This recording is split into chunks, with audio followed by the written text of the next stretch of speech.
Really, how are the things going? Are you able to understand? Actually, just a second, sorry. Yeah. Are you able to understand? And things okay?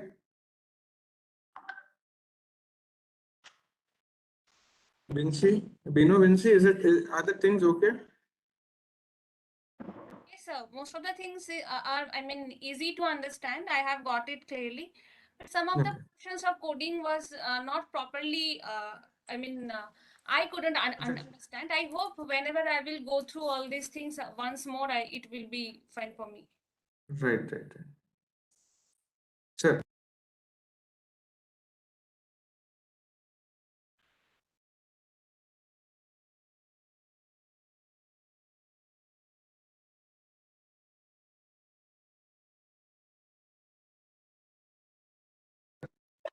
and Bino, Vinci, how are things going on your end? Actually, Kuheli, usually the coding is not shared. Yes, sir. Yes, sir. They still showed it. That itself is a good thing, I believe. Yes, sir. Obviously. So can we have the recording of the previous classes? I mean, any recording? Yes. I'm actually too much busy into different things right now, but I'll provide. Okay, sir. No issues. Thank you, sir. I'll provide it. Just you'll have to be a little bit patient with that. Obviously, sir. Thank you, sir. Yeah. How about Bino, Vinci? Are you able to understand things are going okay?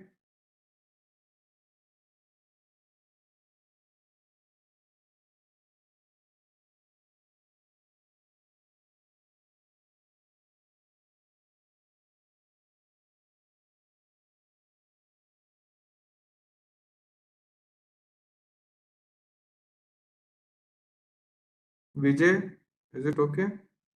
Sir, everything is fine for me, sir. I think, uh, this is actually good series of lecture.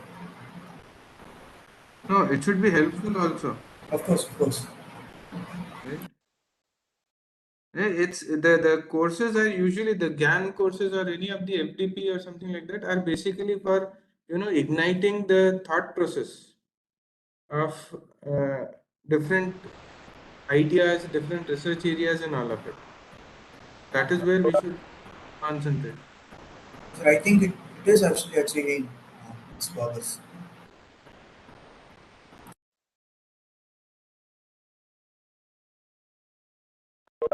हाय अल्ताफ मेरा आवाज सुन रहे हैं? Are you getting Yes, me? sir. Audible, sir. Audible, sir. And welcome, sir. Yeah, thank you. Thank you.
Sir, we have 25 participants, so max is 35. So should we start? I think so. Yeah, you can go ahead. So, a very good afternoon to all the participants. Today we had the session a little bit later because of it being a weekend, and we do not have the constraint of the external faculty also today. Otherwise, in Australia, usually it becomes too late, so we had to keep it at 1 o'clock. Today, I am privileged to introduce uh, the guest speaker for today. We have with us Professor Maheshwarapu Saidulu sir. I will try to introduce him considering the balance between the time available and the length of his achievements. He has completed his BTech, MTech, and PhD all from NIT Warangal. He joined NIT Warangal in 1980 and has served the institute for more than 40 years. He held various positions during his tenure at NIT Warangal. Some of them are Head Electrical Department, Dean Administration, Dean R&C, Dean Faculty Welfare. He was also the convener of Golden Jubilee celebrations. These are just to name a few. He has guided 17 PhD scholars and 3 are still ongoing. He has also guided 65 MTech projects and 50 BTech projects. He has published more than 44 papers in international journals and around 75 papers in international conferences. He has received many awards, and as I said, time is not on our side to list all of them. I won't list all of them. He has also discharged his duties as consultant to various private companies and also to the government of Andhra Pradesh when it was united, and Andhra Pradesh and Telangana after its division. Sir, I request you to kindly deliver your lecture. And I am thankful to you for accepting the invitation. Thank you, Dr. Altavji. And a very good afternoon to all the friends on the online. Hopefully, the time given for me is around 40 minutes to 45 minutes. So I'll be using the PPT form to reach you. And as and when you have some doubt, you can raise your hand, or if, you can put it in chat box. Our good friend Altafji can really remind me to answer the question. Yes, sir.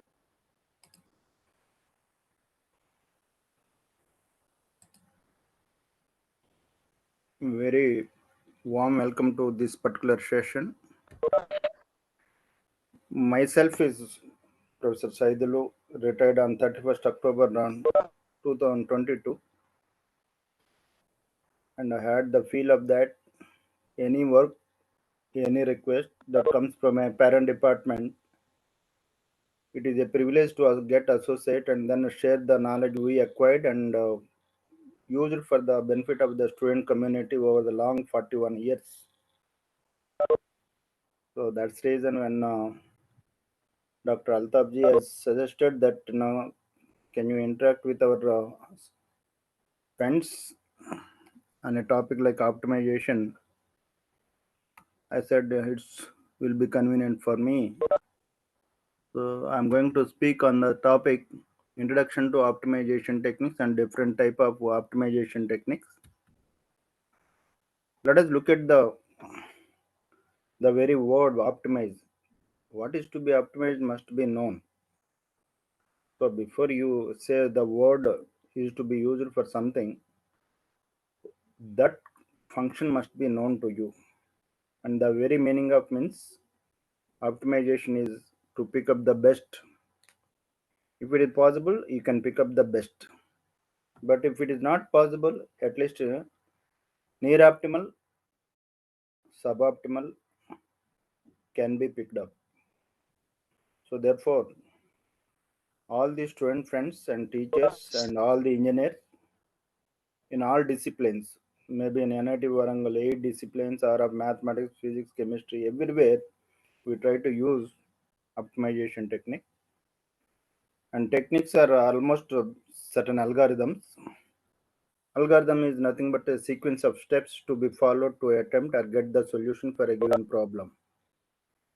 So therefore, these techniques or algorithms are going to be common for all the disciplines. It's like, cycling.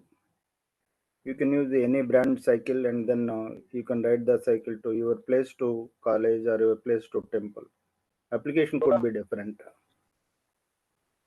So my focus is going to be on algorithms which can be used. Then I being the parent department, what you call a teacher, so good number of applications have been explored and applied, and then people got the benefit of their contribution. So I may take a few cases, at least a few cases, where the application of these optimization techniques can be illustrated. So now you just look at what is to be optimized must be known as objective function, and optimized means it is picked up the best, near best, and it could be minimization problem or maximization problem. So you come across a combination of these two also. Then you will have multi-objective function. To give a simple example, in a feeder network like distribution network, you want to minimize the voltage deviations. You want to minimize the losses in the distribution network. You want to maximize the profit that gained by the distribution company.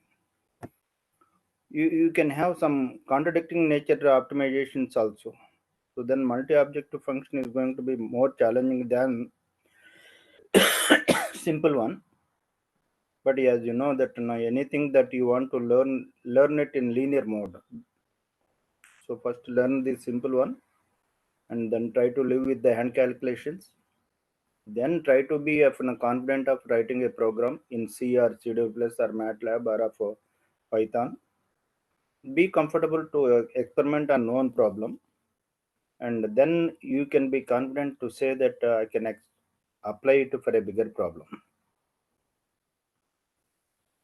You should also know what is the need for optimization and process of optimization. This process of optimization is a bigger domain. Need for optimization, as a electrical teacher, I can give examples. We are working as a doctoral scrutiny member for civil engineering people, mechanical engineering people, EC people, computer science people, physics people, chemical engineering people. So then many of the PhD student friends are working on optimization in their domain, and the process of optimization is going to be common base. So therefore, all these teachers who are going to really shoulder the responsibility of the guiding future generations, or the student friends who are looking for their PhD, can really think of more about the process of optimization, new techniques. Then when you look at the word global optimum, this optimum can be minimum or maximum. So therefore, Excuse me, sir. broad. Am I audible or not? Sir, you're audible, sir, but are you sharing anything, sir? Uh, I think your PPT is not visible. PPT is not visible. No, sir. PPT is not visible, sir. Oh, then Yeah. Correct. I will. 1 minute.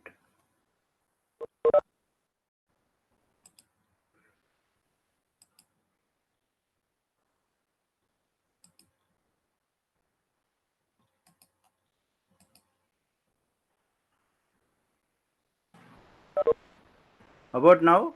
Perfect, sir. Visible, sir. That's fine. So global optimum or global minimum, it can be minimum or maximum. The friend who is going to work on this optimization technique should have the clarity about the specific terms you come across in our discussion. Global means the best, and you come across as a suboptimal solution, near optimal solutions, because No individual algorithm can give the best algorithm unless you have a particular shape for the objective function. So we need to have the compromise and have some solutions near to the global optimum, and we may call them as a suboptimum solution. There could be good number of suboptimal solutions, near optimal solutions, and you need to have a judicious way to really accept and say that you go ahead with this. For example, I am working with voltage deviations in distribution network. Practical system can be of a deviation of 10% can be accepted, but theoretically 5% deviation is to be constrained or of given as a constraint. But if I am working with a 765 kV, less than 1% I need to keep that as a constraint. So therefore, the end results need to be justified by a person who is on the good depth of knowledge in the domain where he is trying to really apply the technique. Doing any specific task with available technology with minimum cost or losses are at best operating condition. So that is the need for optimization. Any work you want, I believe you are having the good knowledge about the word technology. Most of the people don't have the clarity on that. Just 1 minute I will take and then explain. Crane. It is the device which is to be used for lifting the heavy masses and push one place to other place. You can have the wooden crane, you can have the only iron crane, you can have the electromechanical crane, you can have the pneumatic crane, you can have the hydraulic crane, you can have the hybrid version also. So different technologies are available with the same function. So then when you really apply a particular technology, you must do that task with available technology or new technology with minimum cost or losses or at best operating point. As on today, people are talking solar energy, and anywhere of 12 years back, 1 kilowatt hour cost was of 17 rupees per kilowatt hour. But now, if you take 2 rupees 19 paisa or of 1 rupees 89 paisa, so this technology is going to make the other technologies to have zero significance also. That's what is really observed in our what is called well-established thermal stations.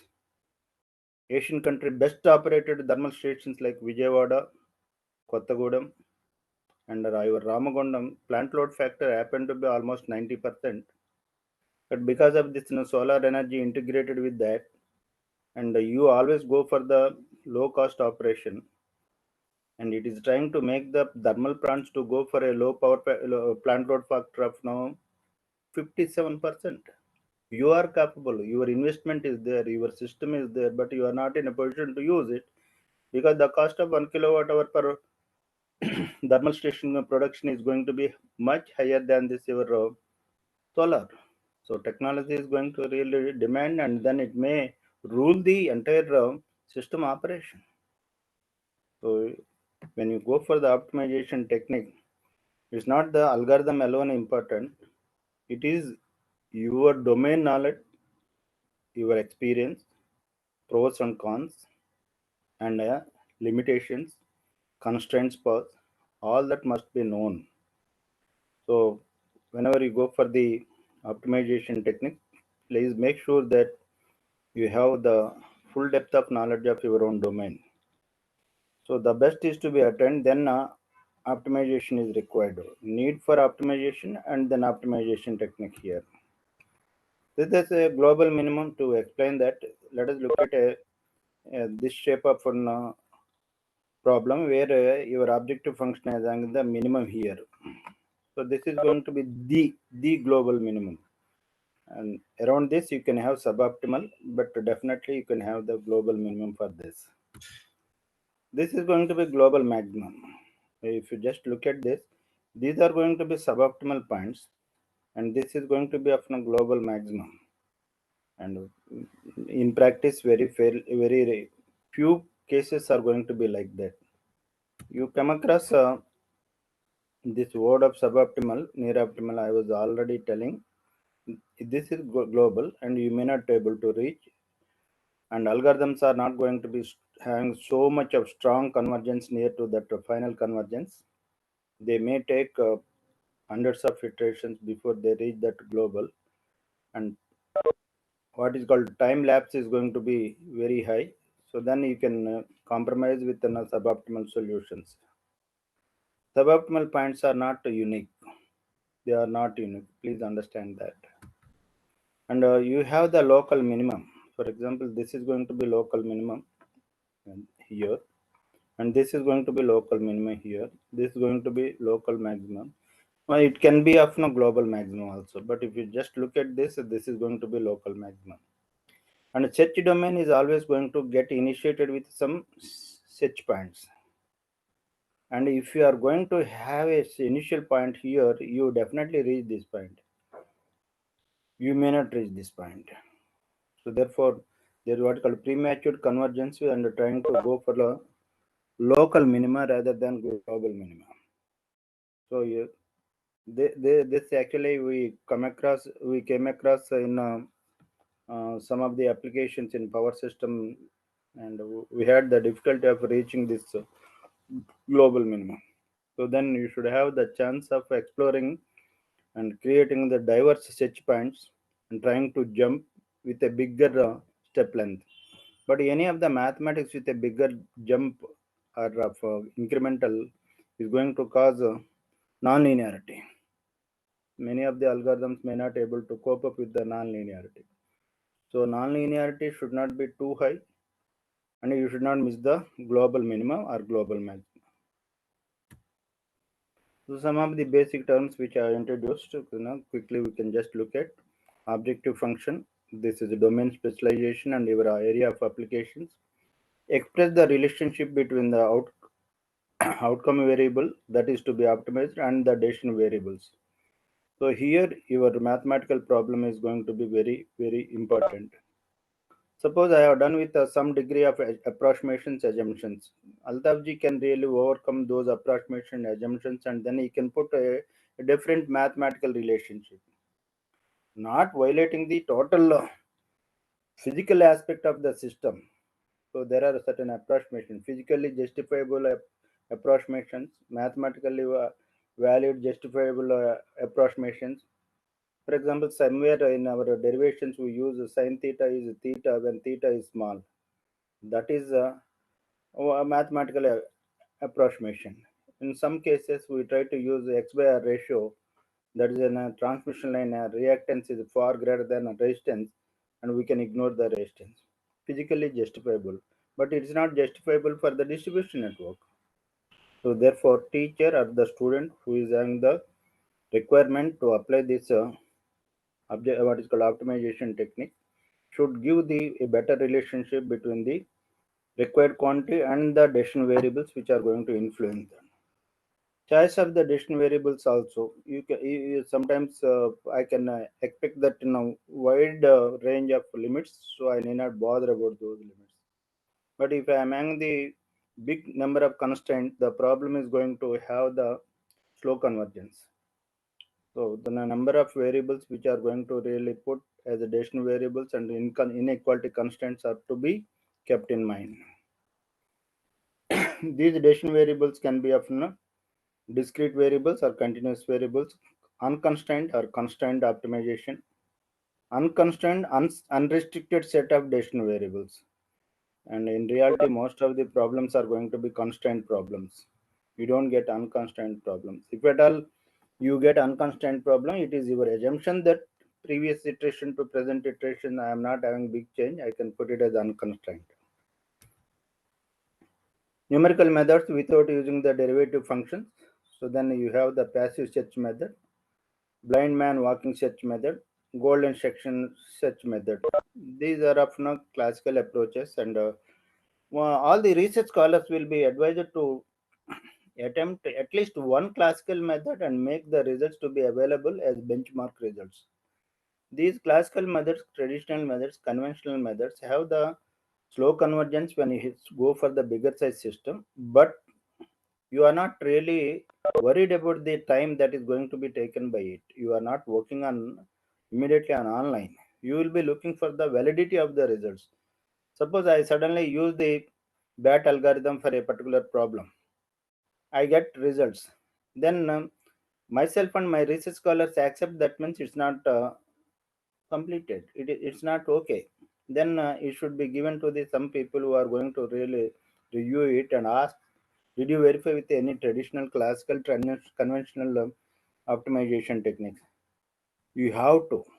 So then justification of the results are to be um, done by your PhD student or by you, and for that a classical method is must be applied by you or your student. The other methods which are going to use the gradient techniques, derivative technique, midpoint method, Newton's method. This is very powerful one, Newton's method, but it is always going to have the chance of demanding the initial good values. Initial good guess values are required, otherwise it's going to diverge. Gradient descent method, and those are the people who are using the maybe of ANN networks, etc. They know how to use this gradient descent technique. Method of steepest descent technique also, and constraint optimization. Then most of you are familiar with the use of Lagrangian function. For example, I am working with different objective functions. I can convert them into one single objective function because I am comfortable with a single objective function. But when you are forced to attempt for the multi-objective function, the best way is convert into a single objective function. However, these Lagrangian multipliers must be selected by you properly with a proper weightage. Proper weightage. This word cannot be explained in one word. Proper weightage.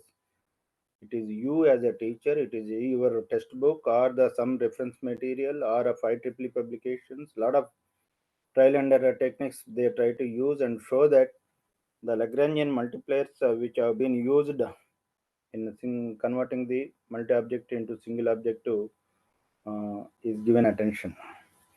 Then other thing is often a penalty function method, stochastic methods, evolutionary methods. Of course, this has already occupied the best possible and stochastic methods in a randomness way. A lot of things are going on in stochastic, evolutionary. Now, order of the day is bio-inspired algorithms. It is like this. Ultimately, engineer wants to do two things. One is he wants to get engineering PhD. So when he say that I will attempt the same problem with a new approach better than your results. What is better than your result today? Again, is going to be of reviewed and somebody is going to attempt and they produce new results which are much better than your results. For example, in 1984, we started with evolutionary techniques like genetic algorithm, and that was the first time and calculations we have made using the genetic algorithm for maximization of sin of x between 0 to 180 degrees. Any learning should be known with hand calculation. My great teacher, Professor Jyotirao sir, used to tell always, hand calculations unfolds the hand calculation unfolds the secret of the problem. So you do hand calculation, you live with the problem, how it is really influencing individual parameters which you have selected. Then you will have the confidence in writing a program. We wrote in program. In fact, I wrote in program Fortran 4, Fortran 77, Pascal, then C, C++, MATLAB. By that this time I retired, but now people are using Python. It's not the question of a higher level language that is more important. Definitely, it is important to really have the support for calculation of bigger system mathematical problems. But the algorithm is very important. What is that algorithm you are trying to learn? So all these evolutionary algorithms are going to be on population based. So therefore, I even second year BTech gentleman or of a girl student, whoever is going to come, I say that make some hand calculation for 1 month, sin of x maximization between 0 to 180 degree, and minimization of the thermal fuel cost of 5 generators working like in a Ramagundam station. And then that is of fuel optimization, fuel cost optimization, here maximization. 5 generators we give, lambda iteration, lambda technique we use, and it make the people to understand what is population, what is actually chromosome, what is the string length, all that, my crossover mutation, all that. So therefore, if you are new to the evolutionary methods, my suggestion is start with your genetic algorithm, then go for the bio-inspired algorithm. We started with actually genetic algorithm, then we moved to particle swarm optimization, shuffle frog algorithm, bat algorithm, cat algorithm, and then we also went for the ant colony music harmonium based. We did some work on black hole algorithm, a lot of things, almost over, as my good friend already showed, around 60 PhD MTech projects and then 17 PhD students. Obviously, you need to explore good number of new algorithms and then make them to have the benefit of two good publications and their PhD. Then they will be the representatives for guiding the next generation people. Every time one has to really learn something new. A lot of things are coming as application in our electrical engineering. These two areas like evolutionary and bio-inspired. So you have the optimization parameters where variable types you are going independent variables and dependent variables, and problem type you have to do constrained or unconstrained, and determine the objective function, determine the constraints, introduce the Lagrangian multiplier for each constraint, partial differentiate the Lagrangian function f. We get the set of simultaneous equation and solve them. Substitute these resulting values in objective function, and you can know the fit value. That means is it of minimization or maximization. A Lagrangian multiplier with a polynomial model has been shown here for quickly, because my suggestion is always learn the classical traditional heavily and then move to the evolutionary and bio-inspired algorithms. So this is the objective function you have, subjected to x plus y equal to 20 constraint, rewritten as the 20 minus x minus y, and I use the Lagrangian function. This objective function multiplied by this. This is known to all of you. Take the partial differentiation, you will get three equations, and these three equations can be solved by your Cramer's rule, R of Gauss elimination, inverse technique, Gauss-Jordan, Crowd's method, Cholesky method. But if you are working with a 3 or 4 variables or of 30, 40 variables, inverse technique can be good. But if I am a teacher who are explaining the real-time control of power system, my measurements could be, there could be a chance of 30,000 measurements. And the actual size of the network matrix is going to be very big. Then your Gauss elimination or of the inverse technique may not be so effective. You should have the knowledge about the Cholesky technique if it is possible.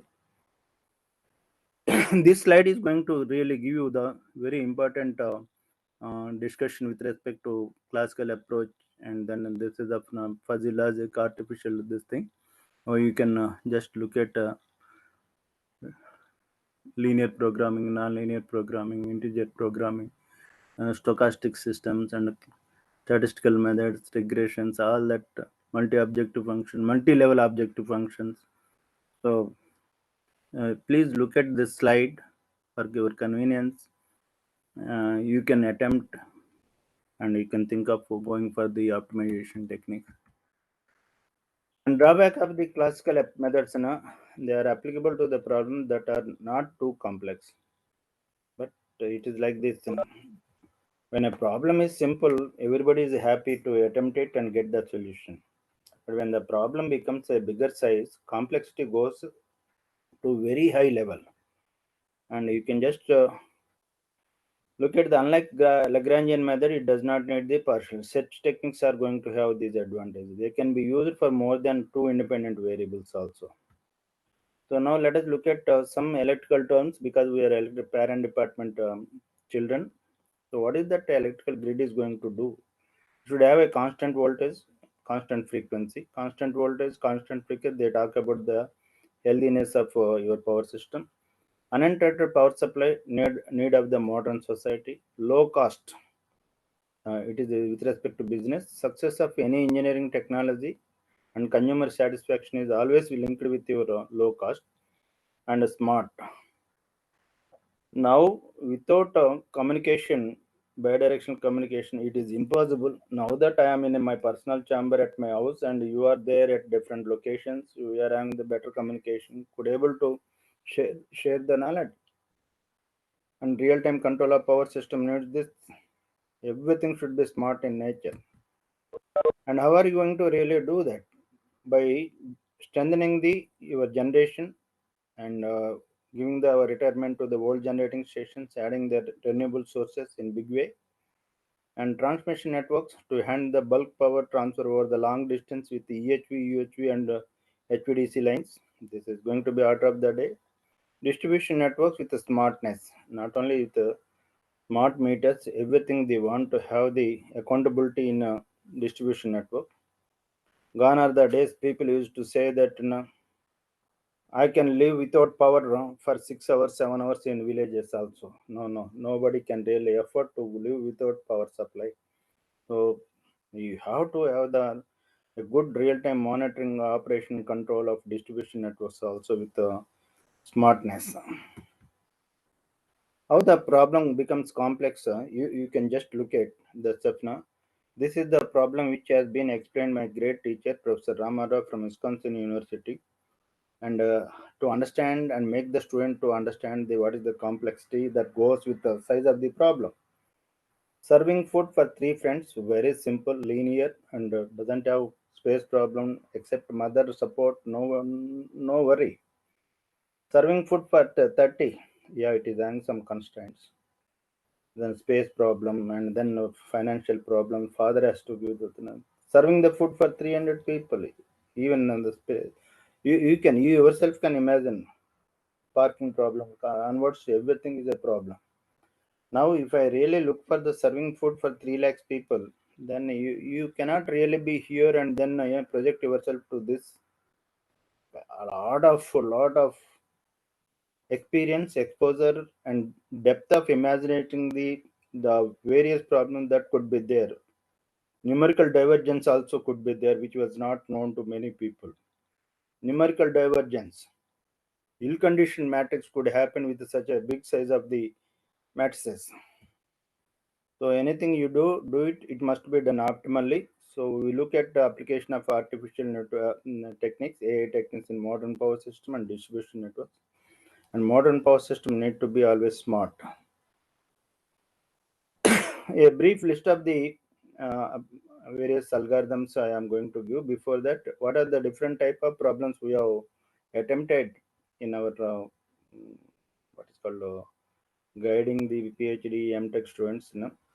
Development of a stochastic dynamic optimal power flow, security constraint optimal power flow, stability side angle stability assessment, voltage stability assessment. Estimation side, we attempted with conventional measurements, including PMU, distribution networks with the micro IPMS data, network observability, bad data detection, identification, and elimination, and robust state estimation for smart grid environment, dynamic state estimation, and PMA placement with and without a channel constraint. This is a slightly a bigger challenge. BTech, MTech fellows cannot do. However, MTech PhD fellows can be asked to do that. And renewable sources optimal placement and sizing, reconfiguration of distribution network for feeder balance, loss minimization, and then voltage deviation minimization are many things you can do within a reconfiguration, supply restoration, forecasting, load forecasting, wind forecasting, solar irradiance forecasting, spot price forecasting. When you go for forecasting technique, for example, ANN, you have the weight, proper weights are to be arrived at to give the better forecasting. Weights means proper weight means optimized weights. People have done with the wavelet technique. People have done with state estimation technique. Lot of works have come. This problem has been shown as an optimization of weights.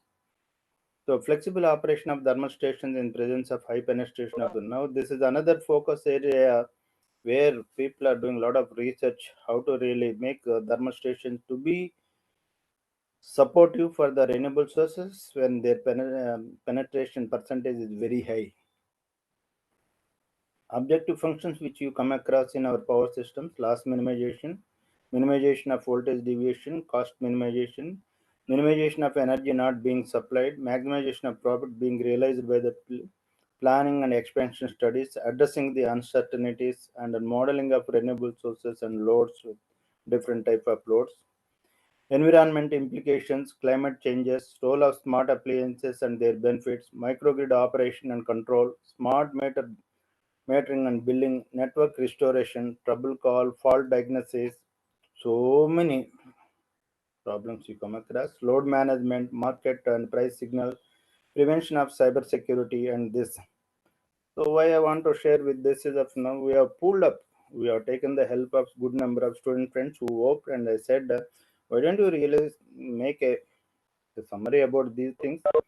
And for example, somebody is interested in load management, he or she can attempt. Somebody is from IIT Kanpur. I have seen one of our best colleagues. She worked on market and price signal. So then optimization techniques already covered. That's quickly you can just look at classical methods: linear, non-linear, integer programming, quadratic programming, barrier method, dynamic programming, stochastic programming, chance constraint programming. Heuristic methods, you have expert systems, fuzzy logic approach, artificial neural network. And evolutionary technique side, you have genetic algorithm, particle swarm optimization, ant colony, turbo search, annealing technique, Pareto optimal print. This is going to be more useful for the PhD students for their multi-objective functions. And alphabetical order, I have summarized the actual available evolution, what is called evolutionary technique, bio-inspired algorithms. It is for your benefit. Within another 5 minutes, I will be coming to the closure of this discussion. So, ant colony, artificial bee colony, ant line optimizer, bat algorithm, bacterial foraging, brainstorm, Big Bang, Big Bang theory. This is also we have used. Cat swarm optimization, command harmony search, Firefly algorithm, colliding bodies optimization. You can just look at chemical reaction, charged system, cut, cuttlefish optimization, cross search techniques, many. Then I know that now you are watching every creature and then trying to really imbibe or the look at what is the possibility of its capability with respect to exploration, with respect to exploitation. For example, bat is having a better capability of exploitation, and whereas a shuffled frog is having the possibility of exploration. Shuffled is going to create a better search domain, wide search domain. Bat is going to exploit within the search domain. It's going to look for the exploitation to get the best. So one of our good friends like Chandrasekhar, he has used shuffled frog bat algorithm for getting the best results. He got publications. So dragonfly, elephant search, electro search algorithm, flower pollination. You can just look at that instead of eye reading. Genetic, grasshopper, grey wolf, gravitational search, and H, hybrid immune genetic system, harmonic search algorithms, intelligent wardrobe algorithm, invasive weed optimization. That Sudharan has worked on that. Imperialist competitive algorithm, Mr. Rajesh Kumar has worked for his power system. His work has been awarded the PASACO award. This gentleman is one gentleman who has used extensively all these different algorithms, and he worked on a distribution network optimization. So then it has been submitted for the PASACO. Two of our works have been awarded PASACO awards. J algorithm, kidney inspired algorithm, killer whale algorithm, lightning search algorithm. You can just keep this. You need not to attempt all, but always look for which algorithm is having capability of exploration. That means creating wide search domain. Which algorithm is having the exploitation? capability of picking up the immediate global local minimum. Non-dominated such genetic algorithms, they became very popular.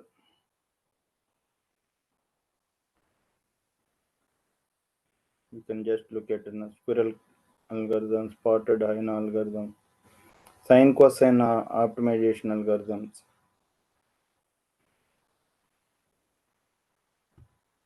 So thermal exchange optimization, tug of war optimization, teaching learning based optimization, tabu search algorithm, wolf algorithm, whale algorithm.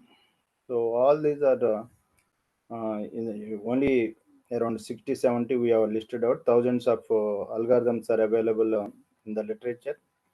So you can just see people are going from artificial intelligence to machine learning to the deep learning. And this is where you can keep this.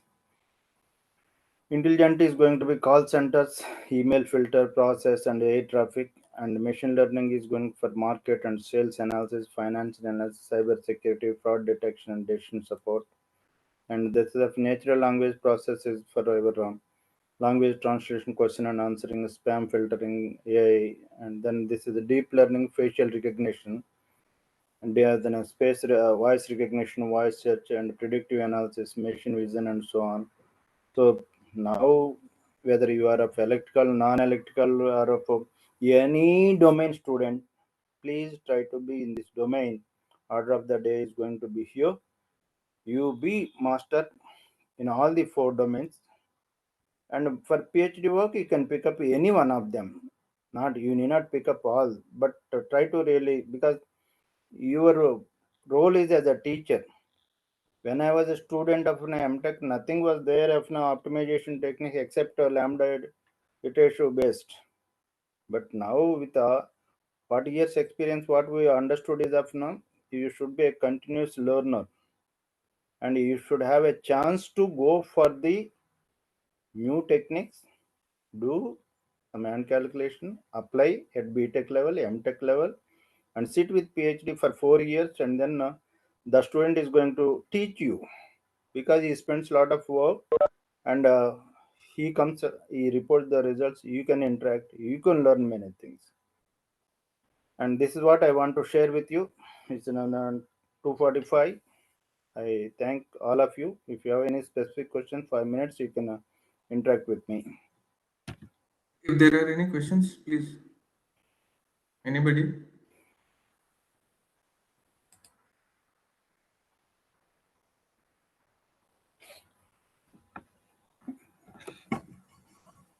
Okay.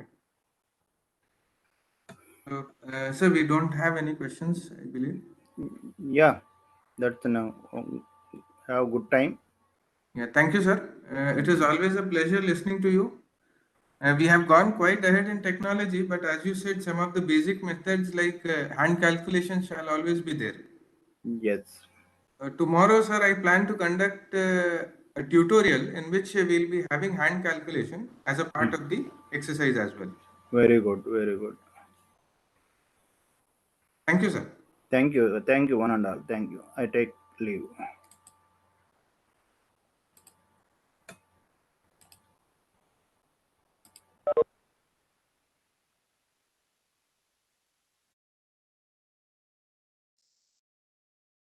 Yeah. Very good afternoon to all. Very good afternoon to all. Without wasting time, I think so. We'll start with my presentation. In situations like this, where there is a single organizer, it becomes a tough choice because I don't have anybody to introduce myself. So I'll have to do the work.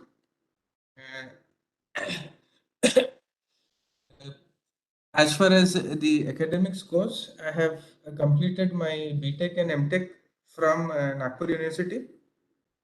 I completed my PhD from VNIT. That is also in Nagpur. Have worked in the industry for around 2 to 3 years, I would say, and teaching experience goes to around 16 years now, more than 16 years now. I joined NIT Warangal in around 2018. Am I audible? Yes, sir. Yeah.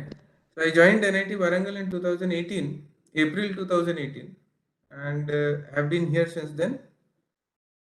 As far as publications goes, right now I have around 15 international journal publications and around a similar number in conferences as well. I have published 3 chapters and one book. One book is on evolutionary optimization algorithms itself. It is published by CRC Publications, and it was published last year itself. This book is quite good as far as if you want to if you want to work it out with even the BTech students, because I have given the calculations to the step by step levels.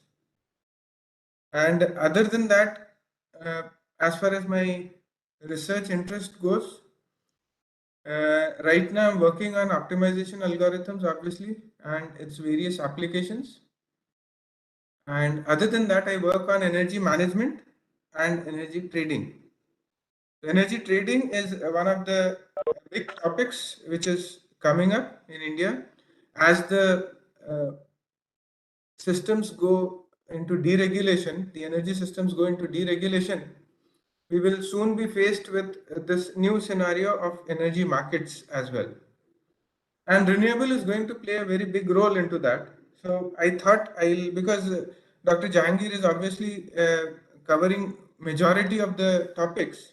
So I thought I'll introduce this economics of the renewables into the system so that we'll be able to, understand the thing. And as far as I'll just finish off my introduction and then we'll move to the basic presentation. I also have the hobby of writing stories. So I've got one book which is fictional as well, which has been published on Amazon. It was published by Shakespeare, I think so. Shakespeare, yeah. That was the company that published it, and it is available on Amazon. Now it is not getting time to pursue my hobby.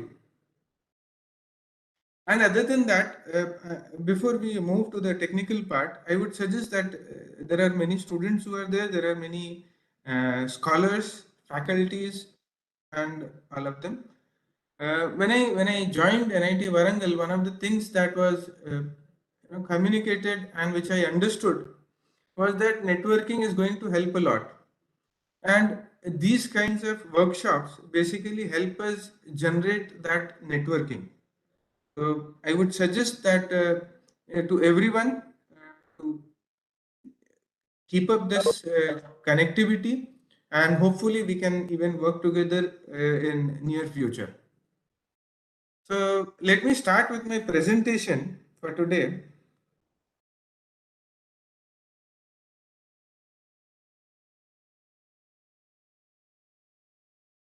We'll be talking about renewable energy economics. I'll also be talking about economics related to some other things as well, like batteries would come up, not in detail. In detail, we'll go with only solar and wind, but I plan to cover up the touching parts also to that, like a little bit of battery here and there as and what required. And this economics came in basically, if you remember the first slide from Dr. Jahangir, he started with the first point as cost, cost, and cost. So each and everything will basically be based on costing. If we are thinking about renewable conversion of renewables into energy, usable energy, storage energy, and all of it, we need to remember this one thing very clearly. If it is costlier than the available options, nobody will go for it. If we have got, like, if you go for battery storage, I'll start with an example. In 2012, I had asked for one quotation for my college, and in that quotation, for 1 kilowatt, the costing came out to be around 85,000 or something like that. In after maybe after 4 or 5 years, when I went for the same quotation, it came down to 65,000. because the batteries were gone. The technology was now net metering, which had come in. So the point is, the technology should bring down the costs. If the cost is not brought down, nobody will work with it. We have got the option of coal, we have got the option of hydro, nuclear, so many things are there. To reduce the usage of coal or nuclear, we need to get options which are better suited economically so that we are able to implement them as well into the system. So, uh, this is the four parts that the five parts, sorry, that I'll be covering up. The first one is introduction, then how solar energy works, then its economics, then wind energy and its economics. And one more part would be miscellaneous, where we'll be talking about some other things also. Uh, this is the renewable energy market estimation. Yesterday, I had a talk with one of the students, and that student was asking, sir, is there any scope of going into the energy market? Leave aside the renewable energy market, but is there any scope about going into the energy market? And as I just said some minutes back, energy markets are going to open up. And when they open up, there would be lots of vacancies. And this lots of vacancies will be probably for those people who understand electrical energy and for those people who understand economics, right? So in today's date, as far as if we think of as a student, as a researcher or whatever, we need to think out of the box. Simple electrical concepts are already over researched. So we need to, combine electrical with some of the other thing to get into newer domains. And this particular topic gives us that domain. So this, if you just have a look, renewable energy market, or if you just go for energy markets as well, this is a combination of electrical along with economics. Similarly, if you go for other things also, we'll find combination of electrical, computer science, electrical, mechanical, electrical, electronics. Electronics is obviously all through mixed out now. So the thing is, there are so many combinations, and this is a different combination. In this, which kind of people will work are basically on one hand, there would be electrical guys, and on the other hand, there would be guys who are good on economics, right? So, anyways, let us have a look at the chart that we are having here. We see the contribution of uh, fuel cells, electrolyzers. I would suggest some of the topics that I may just touch upon and move ahead. You better try and search it out on your own later on. So electrolyzers are also going to be quite helpful in days to come. Then comes the batteries, offshore wind and onshore wind, then solar PV and so on. So the first columns that we see out of the three set, 2020, 2030, 2050, these shows us how the division of these technologies would be in the years to come. How much of battery would be required, how much of solar would be there, how much of onshore, how much of offshore would be there, solar and all of it, right? And under the second column gives us as to what contribution will come from different areas of the world. So here what we see is rest of the world, then Europe is there, Asia Pacific is there, and North America is there. So as we see, the contribution from Asia Pacific keeps on rising as we move from 2020 to 2050. And we know that probably the economics and the market would be shifting towards Asia as we move through the century. So what is required is basically we are planning to move towards a net zero environment. Even some days back, India has promised to go net zero by 2070. So we have got this commitment from different countries to go net zero, and for this we need to have an increase in investment also. So this investment um, is supposed to, go to up to approximately $4 trillion by 2030, which is approximately 3 times of what we have at current levels. So getting so much of money into uh, the research part is going to be a big challenge. It is not going to be that easy. So we need to put in some incentives and all of it to, move ahead into that area as well.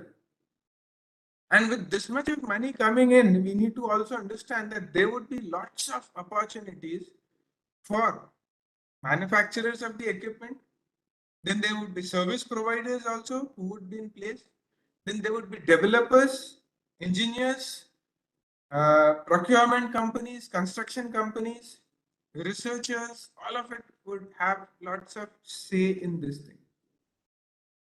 And uh, it is estimated that the cumulative market opportunity by 2050 would rise to around $270 billion, which is not a small amount. And as sir just said earlier, it was okay. People used to stay without electricity for 6 hours, 7 hours. It's okay. Nowadays, we cannot imagine living without electricity for that much of time. So there would be lots of changes that would be coming up. There would be lots of increase in demand. If you just go and search Google with the per person consumption of energy, you would see that the underdeveloped countries have got very less consumption, whereas the developed countries have got a huge consumption per person. So as Indians, as our country moves towards the developing nation, from developing nation to the developed nation, obviously our consumption of electricity also increases. And you can think about yourself. It's in your own scenario. People who have seen 1990s, who have seen 2000, who have seen 2010, and who are now seeing it, we are uh, we have seen times where every week 3 hours, 4 hours was the norm of the day. The electricity used to go. Now it does not happen. We get regular electricity. But not only do we get regular electricity, our consumption has also increased. Earlier, our houses were small. We used to live in one room, all of them crunched up in one room, one tube light, one fan. That's it. But now, if you see, the kind of consumption that we do is quite different. Our consumption patterns have changed. We need TV, we need refrigerators, we need music systems, we need mobile charging, we need laptops, computers. So much of things have come in. So things are going to change. And now, if you also have a look at 2050, the first column of 2050, the red part has increased a lot there, right? And this red part is for the batteries. If you just have a look at it, this is around 60% of the total, amount, which is a lion's share, we can say. Majority goes to the battery investment. And remember this thing, this is going to be a tough task to come in. Batteries have to be developed. They are developing, and as we have seen in the previous lectures also, the cost is also going down, no doubt in it. But the requirement of battery is going to go up like anything in days to come. So by batteries would be required in mobiles and laptops. You just think of it, and we'll be requiring batteries for all the things in inverters in our cars and all of it. So the requirement of batteries is going to go high. The technology required would be also going high, and we would be having, it is estimated, I have read it somewhere, we would be having a huge surge in electric vehicles as well. So these electric vehicles would also be requiring batteries. And if we estimate that there would be around 3 billion electric vehicles by 2050 on the road, then we would also be having a storage capacity of around 3 terawatt hours. 3 terawatt hours is a big number. And if we see that battery would become a huge source and its demand would increase, and obviously with it, the demand for the material with which the battery will be made will also be increased. We can also see here in this case what we can view is around majority of the requirement for the net zero emission will be from Asia Pacific as well. If you see, the countries are growing, India is growing like it's actually running, we can say. China is a big economy. Japan was already a big economy. South Korea is there. And then if you go to Southeast Asia also, like Indonesia, Malaysia, Singapore, these are also big economies. And if the Gulf countries also join in, then obviously the requirement for net zero emissions would be huge. And uh, the investments would also keep on increasing. In fact, the capital which is being invested is around for China. Initially, it was having only 5% of the total share of the whole world, but now it is investing around 35% of the whole world. So this is a huge change in things to come. Now, let us see this part also. I have marked out the references from where the data has been taken up regularly. So if you see here, we can see the total renewable capacity in the world, including hydropower, where we assume that this is also a renewable energy. So from 2011 to 2020, if we see, it has approximately doubled the renewable energy capacity, 10 years. But India has more than doubled.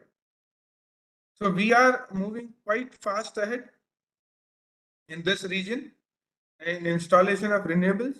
But there are some other points also that I'll try and cover in the next upcoming slides as well. So the total energy generated by these renewables have also increased, but it has not doubled. If you just see, it has not exactly doubled.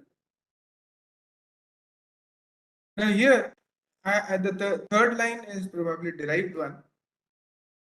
What I've done is I've tried to find out the percentage. So in this slide, we'll be only seeing as to how much of wind contribution is there, how much of installation of wind is there.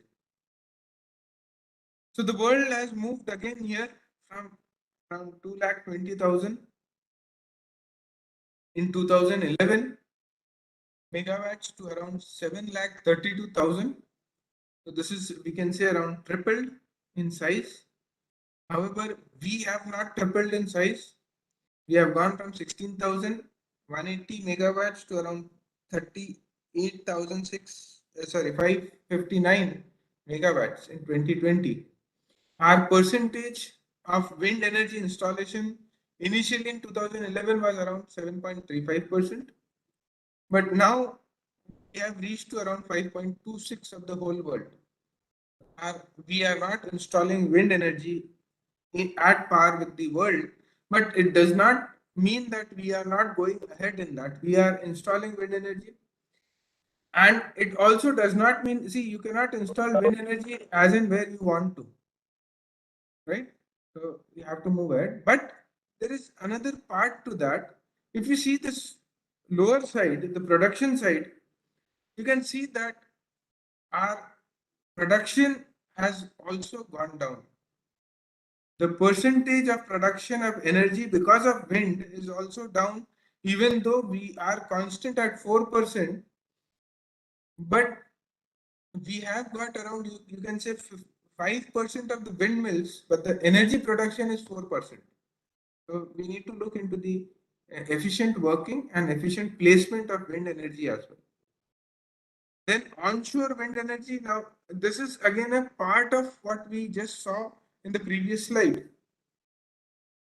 Onshore means the windmills which are installed on land, right? There are Scandinavian countries which have expertise and who have actually gone ahead and installed lots of wind turbines offshore, that is in the sea. So it has got its own technical difficulties, but its benefits also accrue with it.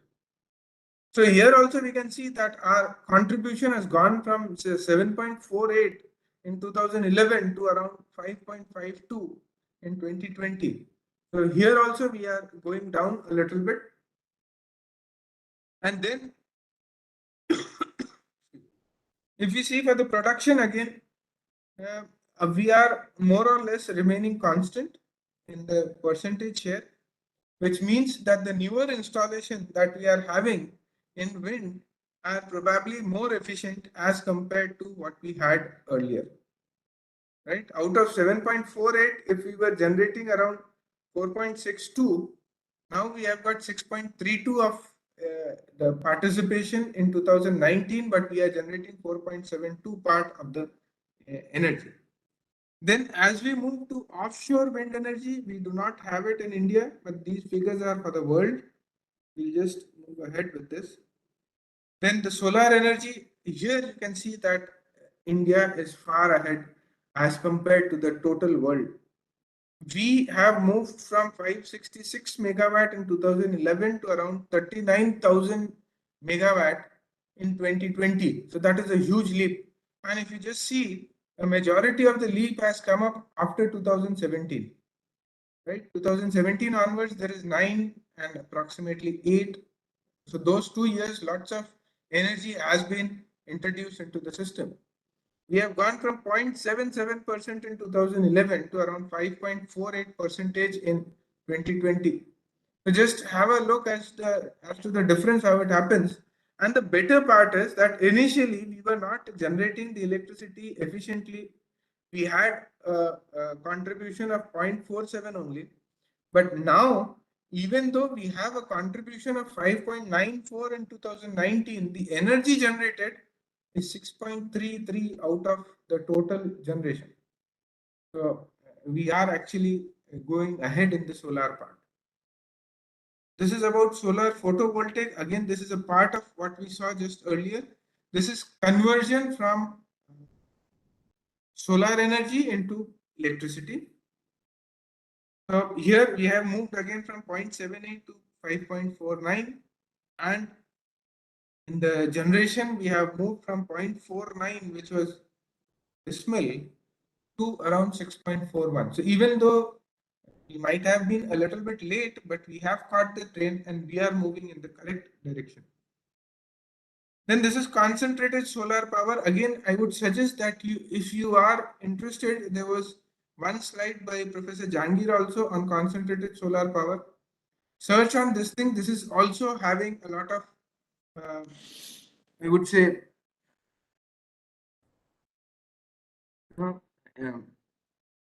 part for research available. So you can just search it out here also. So here also we were 0.18, now we are 3.59, 0.12 we started with the production total, and now we are 2.56%.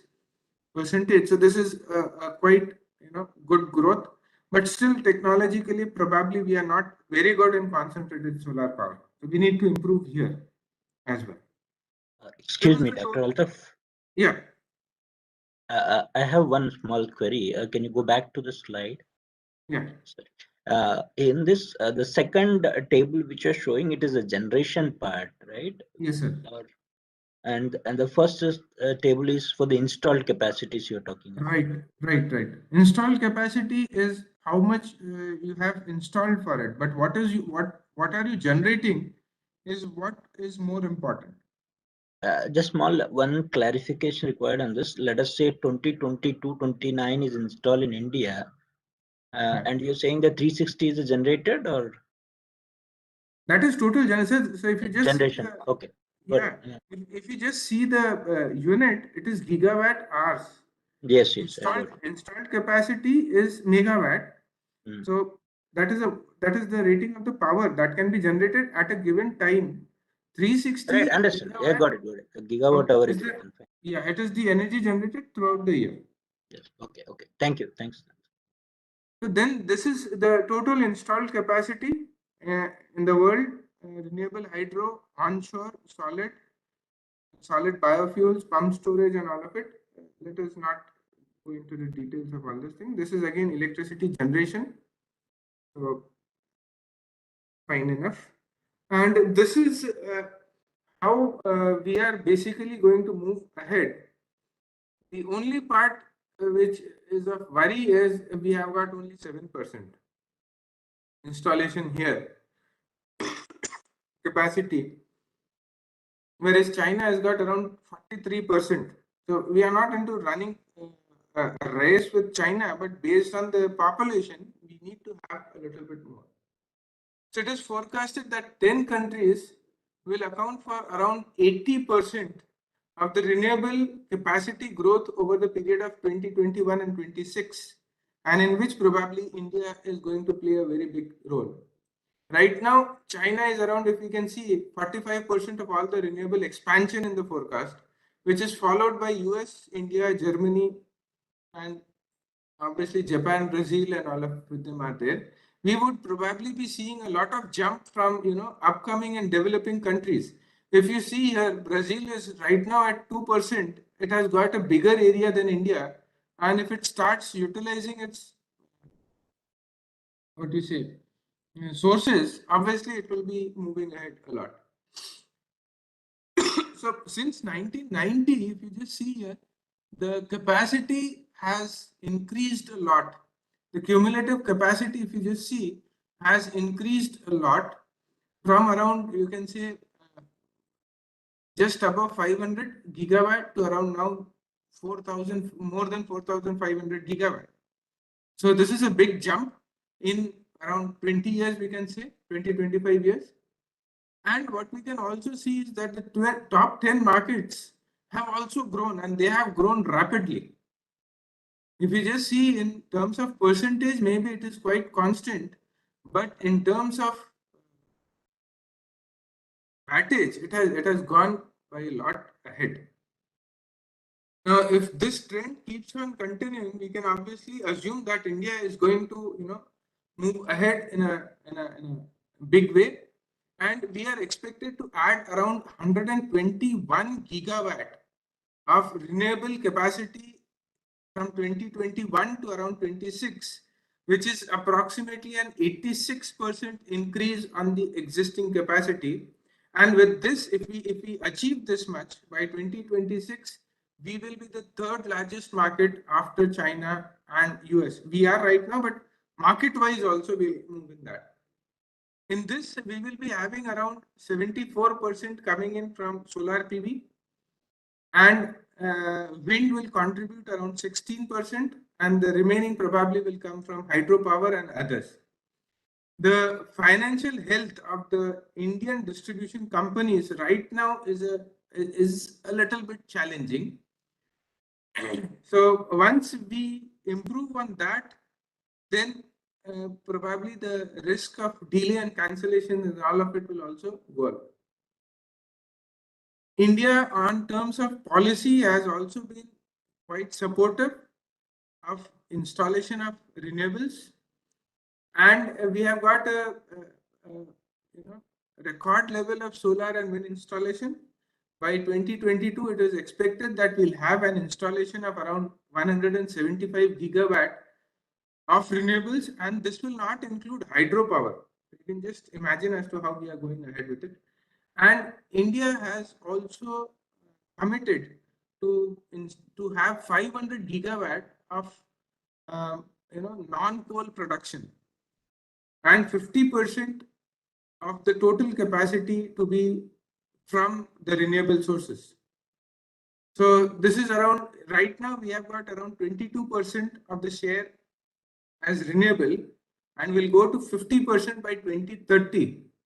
And as I said, by 2070, we have committed that we are going to have a net zero emission thing. Sorry, this is what I just forgot to put in the slide moving. Okay, fine. So this is the next part of it. If you just have a look here again, this is from two different references. We have got coal, and it has varied a lot. But in 2017 and 18, if you see, the combination of coal was quite less. Again, the demand has increased. We are moving ahead. But the share of wind and solar has increased from around 6 to 7%. It has gone to around 19% approximately. So we are moving in the correct direction right now. Again, if we see here on the other side, we have got a historical analysis there with bioenergy and other renewables, PV coming in a big way. And we also have total renewables. So as I just said, we have a target of around 500 gigawatts by 2030. So we hope to achieve those targets. Now, this is how the consumption of solar energy happens. One is the direct method, the other one is the indirect method. In solar energy utilization, the direct method is what we usually associate the solar energy with. But let us also see that indirect method is also like, maybe you can say wave energy, biomass, OTC, marine currents, and all of it. These happen because of the presence of solar. So everybody knows about it. I'll not go into the details of it. But the direct method, why I would just take a minute into it is, if you just go and have a search on this particular topic, you would see that the photovoltaic is usually what we have a research tendency towards, and photovoltaic is also what is primarily being researched in India as well. But in European countries, if you see authors from Iran and Japan and all of it also, some from China as well, US and Australia and all of it, you will find a thermal application as well. What they do is that out of the total renewable availability, photovoltaic is obviously there. There is an issue with photovoltaic, and that is of efficiency. This method is not very efficient still. So what is being done is that since these countries belong to cold areas, they try to directly utilize the thermal energy available from solar. And this also plays a very important part in the consumption pattern of the consumers. See, usually what happens is like in India, in the season of summer, when we go into May and June, April, May, June, there are so many coolers which will run, there are so many ACs that will run. Now, if we just reverse the same thing and if we go to Europe, in the summer season, they are very happy to, just roam around, nothing is there. But in the winter season, they need heaters. Now, these heaters take up a lot of energy. Like ACs and coolers take up a lot of energy in our country, their heaters will take up a lot of energy.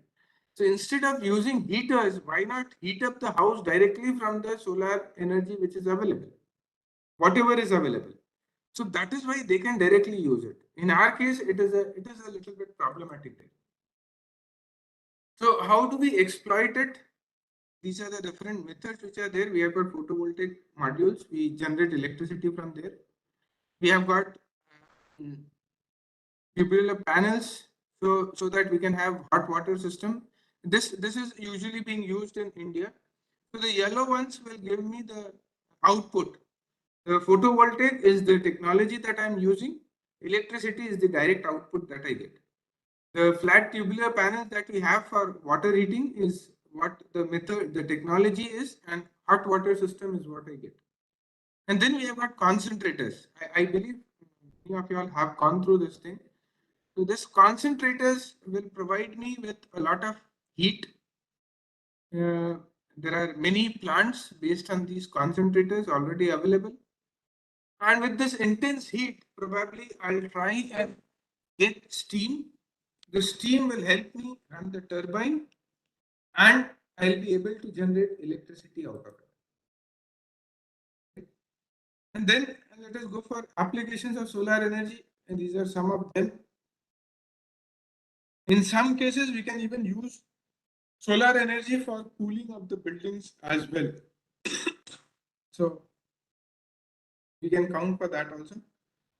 And power generation, solar furnaces, and power water pumping, and all of it. Water pumping is being used in a lot of big way. Now, solar energy in India, uh, the country itself has got a lot of solar energy available. About 5 trillion kilowatt hour per year is available, and usually we get around 4 to 5 kilowatt hour per meter square per day. The better part of it is that it has got a faster installation. Solar panels can be bought and installed in a very short span of time. Plus, the generation can be added and removed from the grid as in a very fast way. Also, solar will provide us with the opportunity of off-grid decentralized generation, and we can utilize it for low temperature applications also, especially in the rural electrification. In fact, if you just go to some rural areas, specifically like in Bidar, there are some what we say tiger projects which are there, and there are still some villages which are placed inside the tiger reserve. So what they have done is they have installed these kinds of off-grid solar panels and all of it, so that they can get the electricity there. As far as the security goes, solar has to be combined with the battery and storage system, so that we are able to utilize it properly. But yes, solar can also be used for thermal applications, as I just mentioned and explained. Then we have got a potential of around 748 gigawatts, right? And assuming that we have around 3% of wasteland area which can be covered by the solar. So this comes up from National Institute of Solar Energy. This data has been taken from National Institute of Solar Energy. 748 gigawatt is what we have the capacity for. And then there is National Solar Mission, which was launched in 2010. And it is right now a major initiative from the government of India, with active participation from the different states, to promote ecological sustainable growth energy, and it has a target of installing around 100 gigawatt of grid connected solar power plants by 2022. This is in line with the intended nationally determined contributions and a target to achieve 40% of cumulative electric power installed capacity from non-coal based things. And this will also reduce the emission intensity of our GDP from 33 by 33 to around 35% from in a span of around 25 years. Now, let us come to some terms like LCOE. LCOE stands for levelized cost of energy. Levelized cost of energy means what would be the cost of energy over a period of time. We consider a lot of things. We'll actually be calculating this LCOE in the coming slides. So what we can see here is that India has got one of the lowest LCOEs for solar energy, and this is the recent data that we have. So what we have is right now the costing has gone down to around rupees 2 per kilowatt hour. Rupees 2 is actually quite less as compared to the other sources of generation of electricity.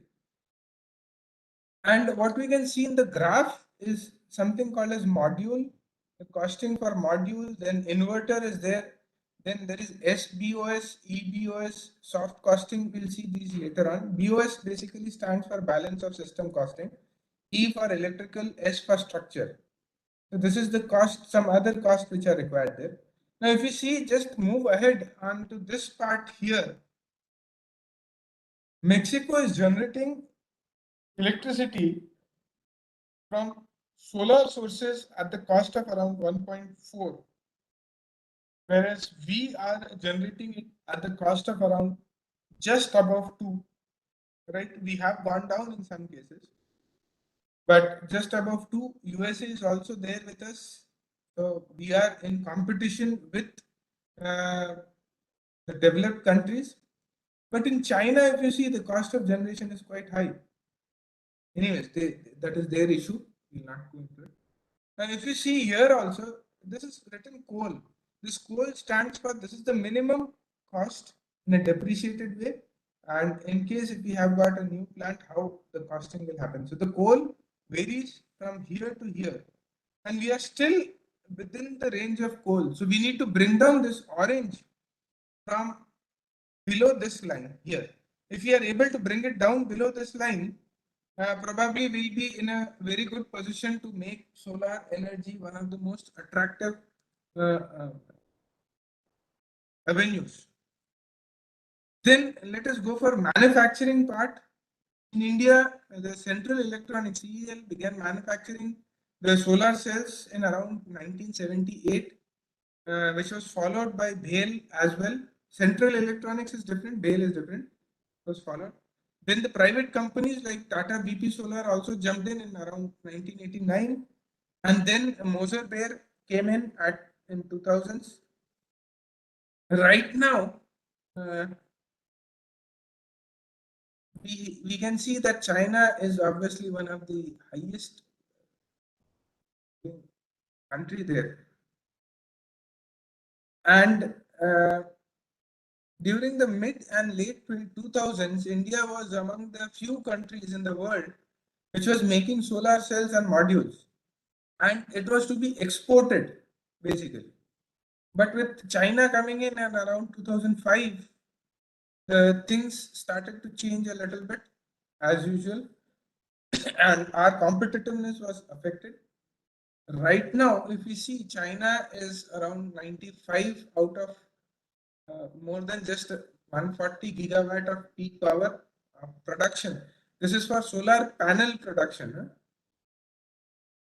So around 70% goes to China. India is a very small part, but not negligible. Second biggest chunk comes up from the rest of Asia Pacific and Central Asia. Central Asia means the countries like Kazakhstan, Uzbekistan, Tajikistan. India has also got a good share into it. But yes, we need to not only increase our share, but competitiveness has to be also taken care of. Then the grid connected overview, India has recently achieved the 5th global position in solar power deployment, and we have moved ahead of Italy. Solar power capacity has increased by more than 11 times in the last 5 years. We saw it in the slides before also, and you can see how we have marched around and how we have moved from a very low value in around 2010 to around a competitive value in around 2020. 1920, the figures may vary a little bit here and there because of different resources, but approximately the total result remains the same. So these are some of the applications where we go for it, and this is usually for the off-grid part. In off-grid solar PV applications, this is one of the oldest programs because India has got a lot of rural population and remote population also. So we need to have these kinds of solar energy utilization facilities available, technologies available, so that the people who are not connected also may get connected. So in remote areas, usually where the grid power is not available or is unreliable, application of these kinds of things will help you a lot. In fact, there are some known people who work on solar pumps as well, and it's a very attractive, field again. The pumps work on solar energy only, so we save a lot of energy based on that. The number of units and capacity installed is given for the different things. Solar lamps and lanterns are also being used in different other countries as well, and we have got solar power packs and all of it. This is how we have moved around.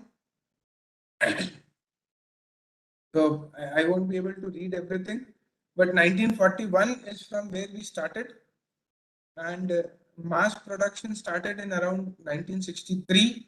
So that is a major breakthrough. And then in 1985, if you just have a look, we had achieved 20% of efficiency, which actually is not very appreciable.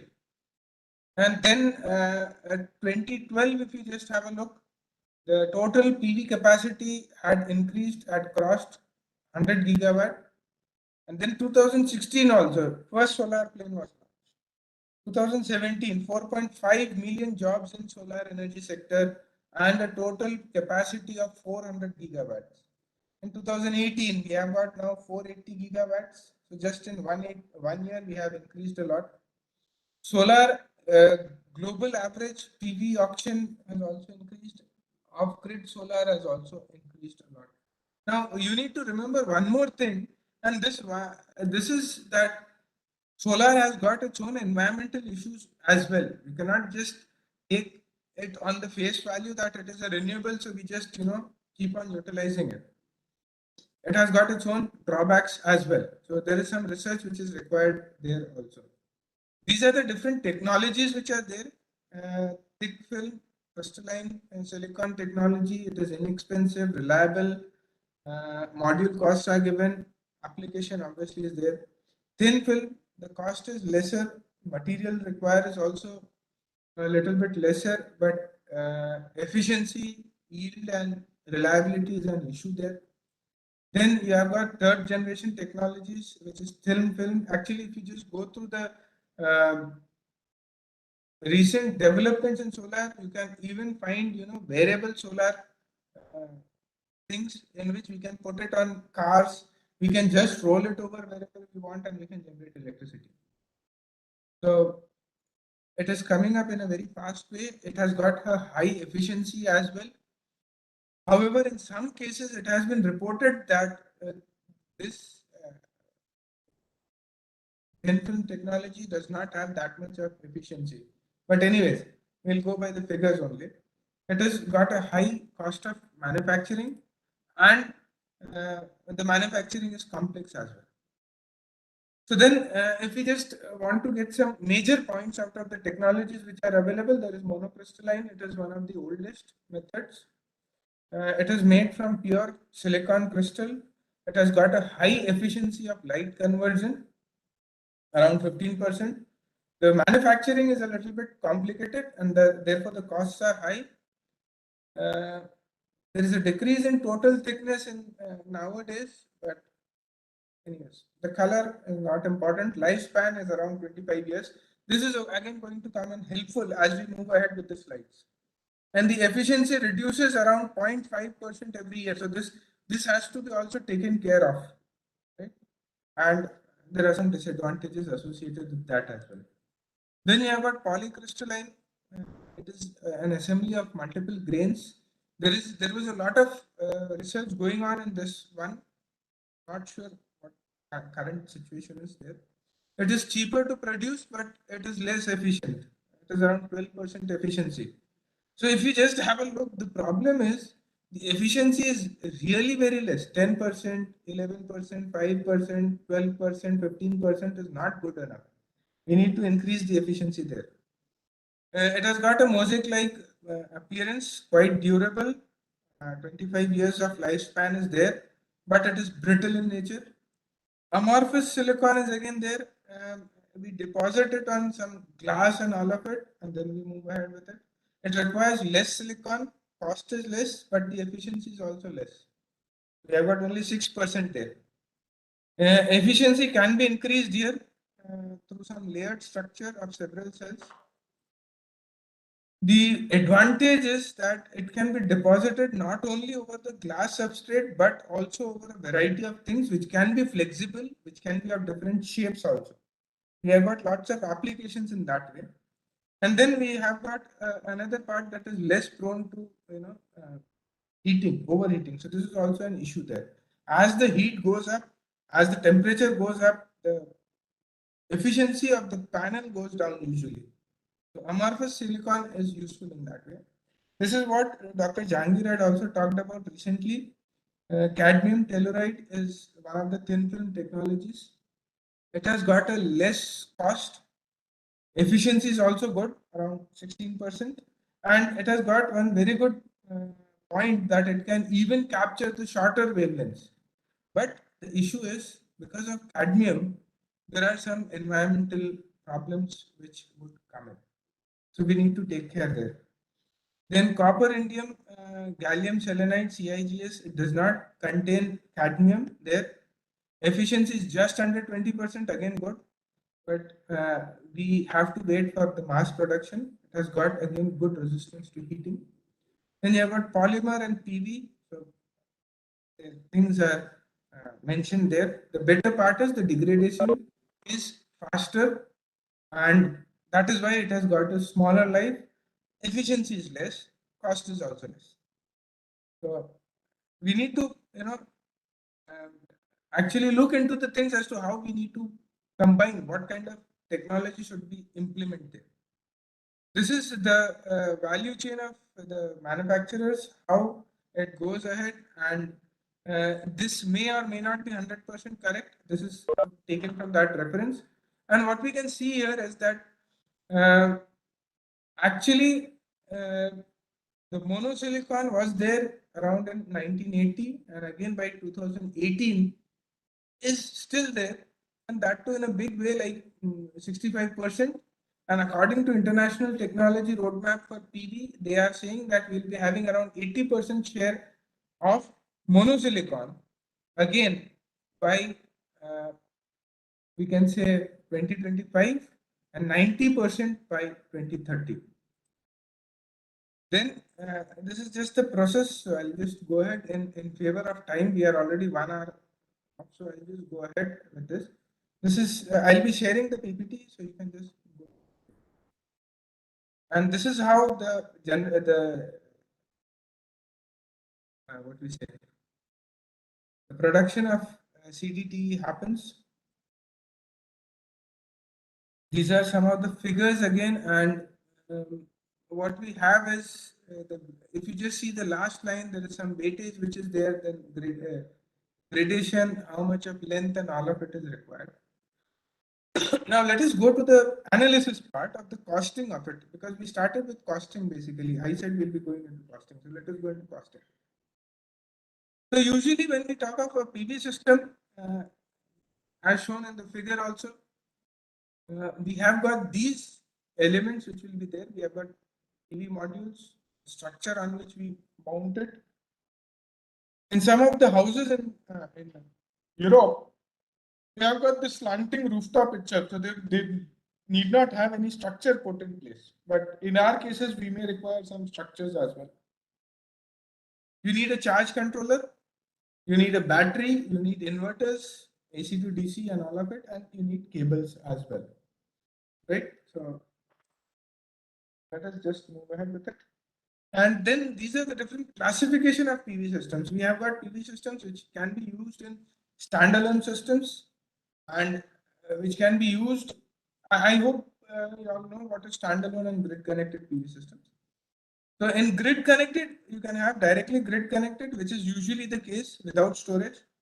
You can have a bimodal PV system also, in which storage is also there, and it is grid connected as well.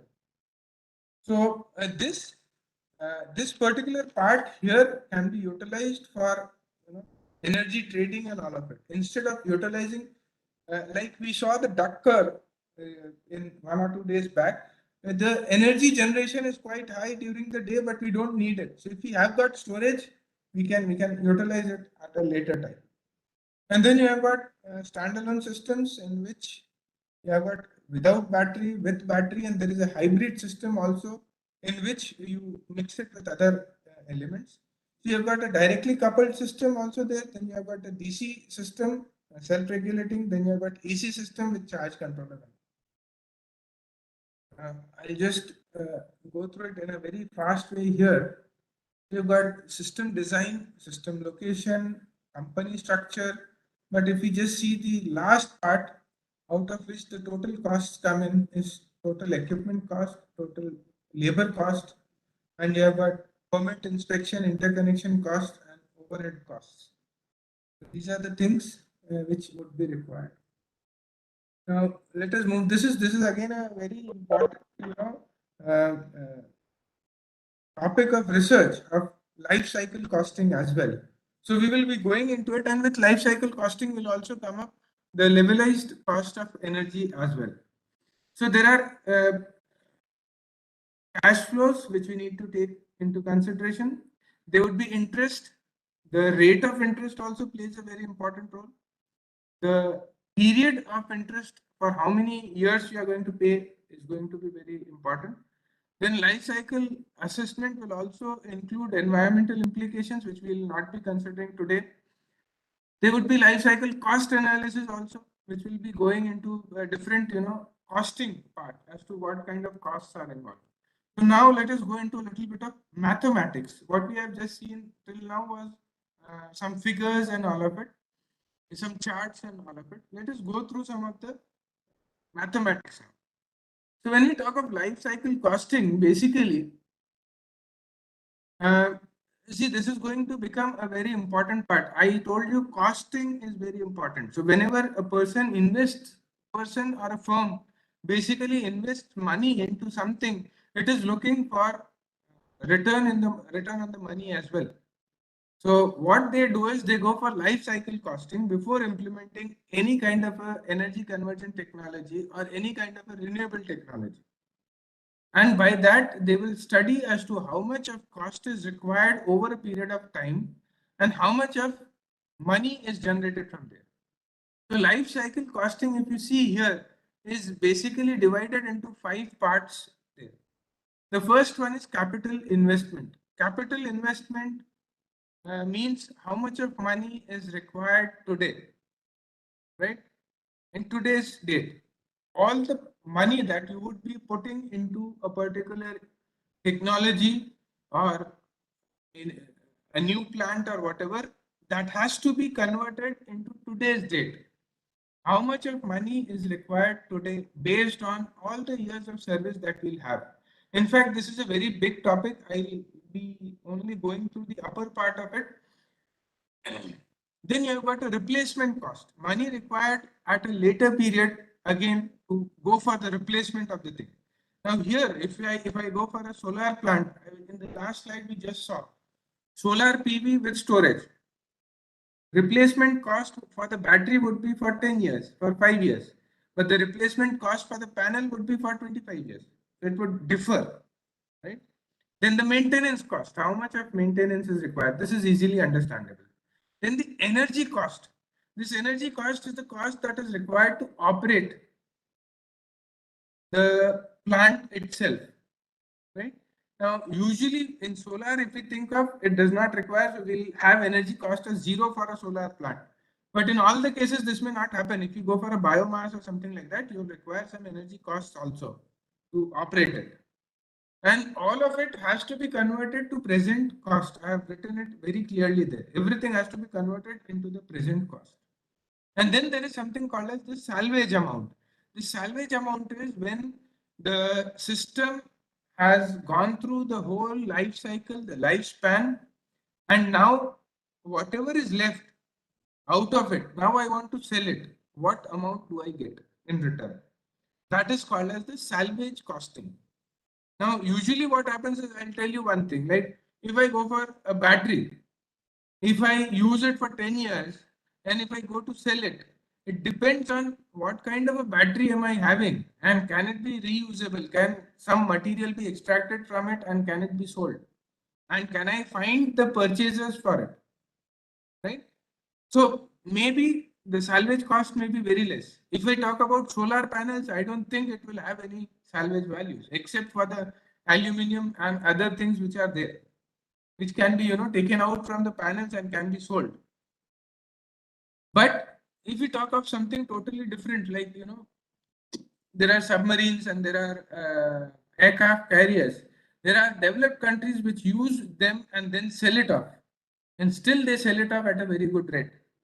So the salvage cost in that case would be high, but in our case, we have to be very much peculiar considering what kind of technology would be available, considering whether it will be actually be so sellable or not. So all of it has to be taken, and that is why we take salvage cost as negative, because I'm selling something, I'll be getting some money. Then the formula for ALCC, that is annual life cycle costing. Every year, what would be the cost? So in that we have got LCC, which is there on the numerator. F is the inflation rate. I hope everybody understands inflation. Inflation is the increase in cost. I was paying a particular amount for petrol last year, same time. I'm paying a different amount this year. So the difference is called as the inflation rate. By how much percentage is the cost increasing? I is the interest rate and N is the number of interest periods which are there. And then we come down to levelized cost of engineering. So this is actually a very important part. What we are trying to do is we are trying to find the cost of each and every unit of energy which is produced from a given technology, whether it is solar, whether it is wind, or whatever it is. So we will be right now analyzing some part of it in solar. What would be the cost of solar per unit? So that is why it is called as levelized cost of energy. The formulas are given there. You can just go through it. The important one is total lifetime cost divided by the total lifetime output. So this is actually very important. Total lifetime cost and total lifetime output. Once you understand this thing, then it may vary with solar to wind to whatever it is. And these are the meaning of the things that we have used. Some of the things were not mentioned in the formula, so we have added it here also, like module efficiency, capacity factor, cost of capital, and the lifetime, and all of it has to be taken. Other than that, the costing that the money that you're going to earn will also depend on the policies of the government. Right now, maybe you may be getting some subsidies on installation of the solar plant. But when we go for replacement cost, at that time, will the subsidy be available? If it is not available, then the replacement cost may be higher. Right? This will change. This is another representation for LCOE from another reference. And then let me go back to a very good graph. Then we'll go into some one or two graphs, and then we'll go to some calculations also. This is energy payback period in Europe. Once you have installed it, what is the time period for which you are able to get the money back? So irradiation is given there, right? And with that irradiation, they have also given the years, how much is required, how many years are required to get the money back. And this energy payback time is basically influenced by material efficiency, location, where we are putting it. Obviously, if we put it in the blue areas, the time required would be more. If we put it in the yellow areas, the time required would be less. So payback period is the time required to recover the investment cost. And energy payback period is the time necessary for a PV panel to generate the energy equal to that used to produce it. We need some, to produce solar panels also. That is counted there. Now, grid parity, another very important term. Grid parity is a situation where levelized cost of PV power, because we are talking about PV power, is equal to the cost of energy in the grid.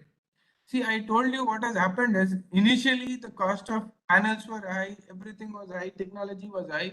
So the cost of electricity produced from solar was costlier as compared to the electricity generated by the conventional methods. Now what has happened is over a period of time, the cost of energy produced because of PV has gone down, which is visible from the grid, from the graph as well, if you just have a look there. So the grid parity has been achieved, and with that the installed capacity will also increase. So grid parity gives me a situation where the cost of energy produced because of the non-conventional or the PV part is equal to the cost of energy produced because of the conventional source. So this is again a very important point to consider. Should we take a break of 2 to 3 minutes and or 5 minutes and again start, or should I continue?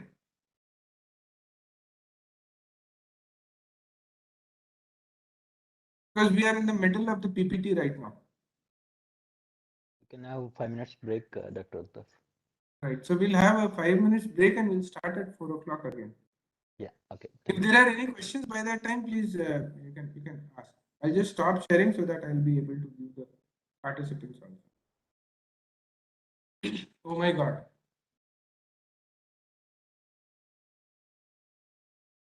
I hope it is not boring.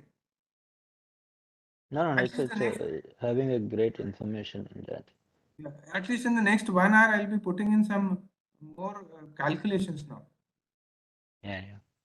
And by the way, Dr. Altaf, for this the next 2050, the 60% of occupation of the batteries, Yeah. it is there in your slide, right? In that, what is the uh, waste management system for the batteries? Anything is going on study wise? Right now, I'll tell you there is nothing as far as I have interacted with all the industry personnel. There is no waste management strategy till now. Okay, because it's a Because huge batteries, yeah. because it is going to create a huge problem in days to come. In fact, Vishnu, I'll tell you one more thing. We need a waste management strategy for solar panels as well. Right, yes, Yes, you're right. we have installed it. What are we going to do it after 20 years? If you just see in my slides, there are around 9,000 megawatt of installations. Yes. 5,000 megawatt of installations for solar. What are we going to do with all those panels? All those after 20 panels after years? 20 years, yeah. Cannot just throw it, and it is not going to even degrade itself. We need to look over it. Yeah, it's a great study we have to do it now, I think, on this. And batteries are going to be a bigger problem because it has got chemicals into that. Yeah, right. That's an environmental thing again. And we are talking about the net zero carbonization, and again we are creating something. No, what we do is that we are basically creating problems for our own self. Right. By running after some technologies which is not a technology should also be accompanied with its handling till the end. What happens when it once it goes off the grid, it should also be there. Right now, like we had a discussion about fuel cells also. Fuel cell is a very good opportunity if we get an efficiency of around 50%, more than 50%, fuel cell would be very good. Yes. But are we going in the correct direction? In fact, I'll tell you one more technology actually which I was very much skeptic about. It is not electrical, but what they are doing is they are trapping the humidity of the air and generating water, creating water out of it. Yes. Okay. Is it a correct one? Because what you are doing is you are removing the humidity from the air, and that also means that the air has become dry, and it is going to have a lot of effect on the environment as well. Maybe not today, maybe over a period of time it will happen. China has installed, as far as I know, they have installed large towers, these things. In Africa also they are installing it, and now India is also going the same way. Anyways, environment which is lost in one place will have its effect on the other place as well. Right. Okay. Good afternoon, sir. This is Sajjan here, sir. Yes, So okay. this humidity from the air, which you told removal of humidity, has it been implemented, sir? Yes. So, which country, sir? India is also a part of it, dear. We have implemented. There was recently around 1 or 2 years back. There was a big science fair in Bangalore, in which they have demonstrated this technology. In India also. In Africa, they are using it. China is using it. Many other countries Okay, are sir. also using it. So, but does it actually produce a good amount of water, or it's just not that useful? They are not good amount to wash your clothes and wash your utensils and take a bath, but good amount to drink at least. Okay, okay, that way. Okay, okay. Okay, so we'll start again because I had to also cover up some websites which I thought were good enough. Try and cover up those websites also, which is not a part of the PPT. Let us just move ahead with this. So this is the study that we are going to just have a look at, a simple calculation that we are going to go for. Life cycle costing, we are going to consider PV panels, batteries, inverters, charge controllers. And we will ignore the costing of charge controller because it is lesser as compared to other things. The specification that has been given is peak power, total energy produced and consumed per day, and hours of sunshine. This is what will be required for me to find out the LCC. This is again a very low level.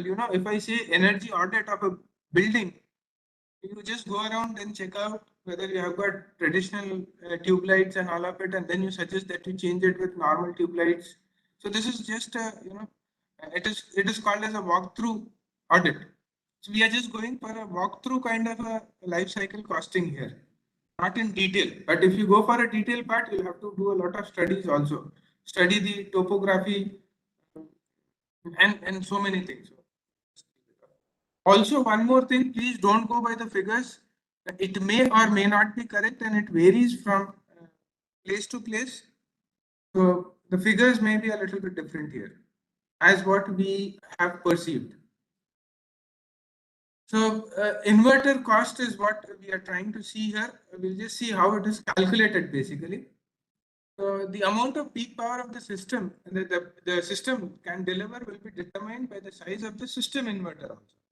In fact, if you go for a PV installation, you have to decide the inverter also. If your PV size is, means your PP, the total generation is high, maybe you may be required to have two inverters also in case. Usually, as far as I know, and I have the knowledge, you require one inverter for 50 kilowatt. Not sure about it, but just as far as my knowledge goes, you require 50 for every 50 kilowatt, you require one inverter. But then it depends again because the technology is continuously changing and all of it also changes. So maybe it may change. The inverter will convert the basic DC power into AC. So the peak usage should be equal to the peak power of the inverter also. Again, in some cases, when we go for the installation, there are certain ratings of inverter which are available. You cannot just say that I'm installing 3 kilowatt and I want an inverter of 3 kilowatt if it is not available. Maybe you will have to install an inverter of around 5 kilowatt. So we are not considering that part. We are assuming that the inverter is available for the given capacity. In our houses, if I install only 2 kilowatt, probably you will not get an inverter of 2 kilowatt. Even if you get it, it is not economical to have it. So people will go for like 5 kilowatt and so and so, even though you don't have that installed capacity. So every time this particular first formula may not be applicable. It will depend practically from place to place. Now, if we assume that the cost of inverter is Y, then if you see here, the cost of inverter is peak usage into Y, right? So that is how we multiply it. The prices inverter, as far as I got from the reference, was approximately rupees 50 per kilowatt. Cost of inverter would be, sorry, per watt. So it will be 50,000 per kilowatt. I'm not sure about it again. So this is the formula. Cost of the inverter is peak usage into the cost of inverter. That is what we go about. So we have peak usage into 50,000 per kilowatt. Solar panel cost comes in the next as a function. Why I have given this arrows is inverter cost in terms of peak power. solar panel cost in terms of energy usage. It is not interconversion or something like that, but solar panel cost in terms of energy usage. So the formula is very simple. It is number of panels into the power per panel. Again, all those who might have worked in the real system do know that this is not exactly how it happens on the field. Anyways, we'll just go by the theoretical part of it. So peak panels is number of panels into the power per panel, but peak usage is not necessarily equal to the peak panel power. Then, if we go to the next part of it,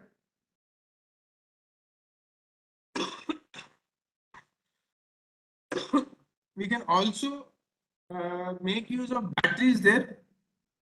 But anyways, so what we have is E produced is equal to E used is what we are considering if the batteries are not there. And let us say that T sun is the hours of sunshine on average. Again, see, I said in the beginning itself that we are talking about a walkthrough life cycle costing calculation. Again, if I go by T sun, that is hours of sunshine on average, then in summer it would be different. In winter it would be different. I'll have to be very accurate on the average. Plus, do I have tracking available or not? That is also going to make a huge difference into how the calculation is going to happen. In fact, T-sun is going to be a very important part as a calculation when you go for a big installation. This may not happen in your house. This may not happen in a community installation also. But when we go for an installation which is worth crores of rupees, then probably they'll go for it. And I will tell you, like, usually if I just take an example of 100 kilowatt plant without storage, without anything, and I assume that it is costing around 80 lakhs. So 100 kilowatt is 80 lakhs. If you go for 1 megawatt, you can just imagine how much costing would happen. And if that is what we are talking about, obviously I'll spend some money into the normal analysis of the sunshine hours which are available also. So using the normal power and energy formulation, E used divided by the amount of hours which are available for peak, we can calculate the P peak of the panels also, the power from the panels also, which can be generated. And then again, if we go by the cost of the panels, I have first written it as X because this may change from position to position, area to area. The reference that I took said that the cost of panels is rupees 4 lakh per kilowatt, but if you actually check it in Google, it would be different. So, but anyways, let us take whether it is 4 lakh or X or whatever it is, the formula remains the same. So the cost of the panel is given by P peak panels into the cost, and this P peak is given as E used divided by the time of sunshine hours available. So that is how we go for the calculation there. And then if we are going to consider cost of battery also.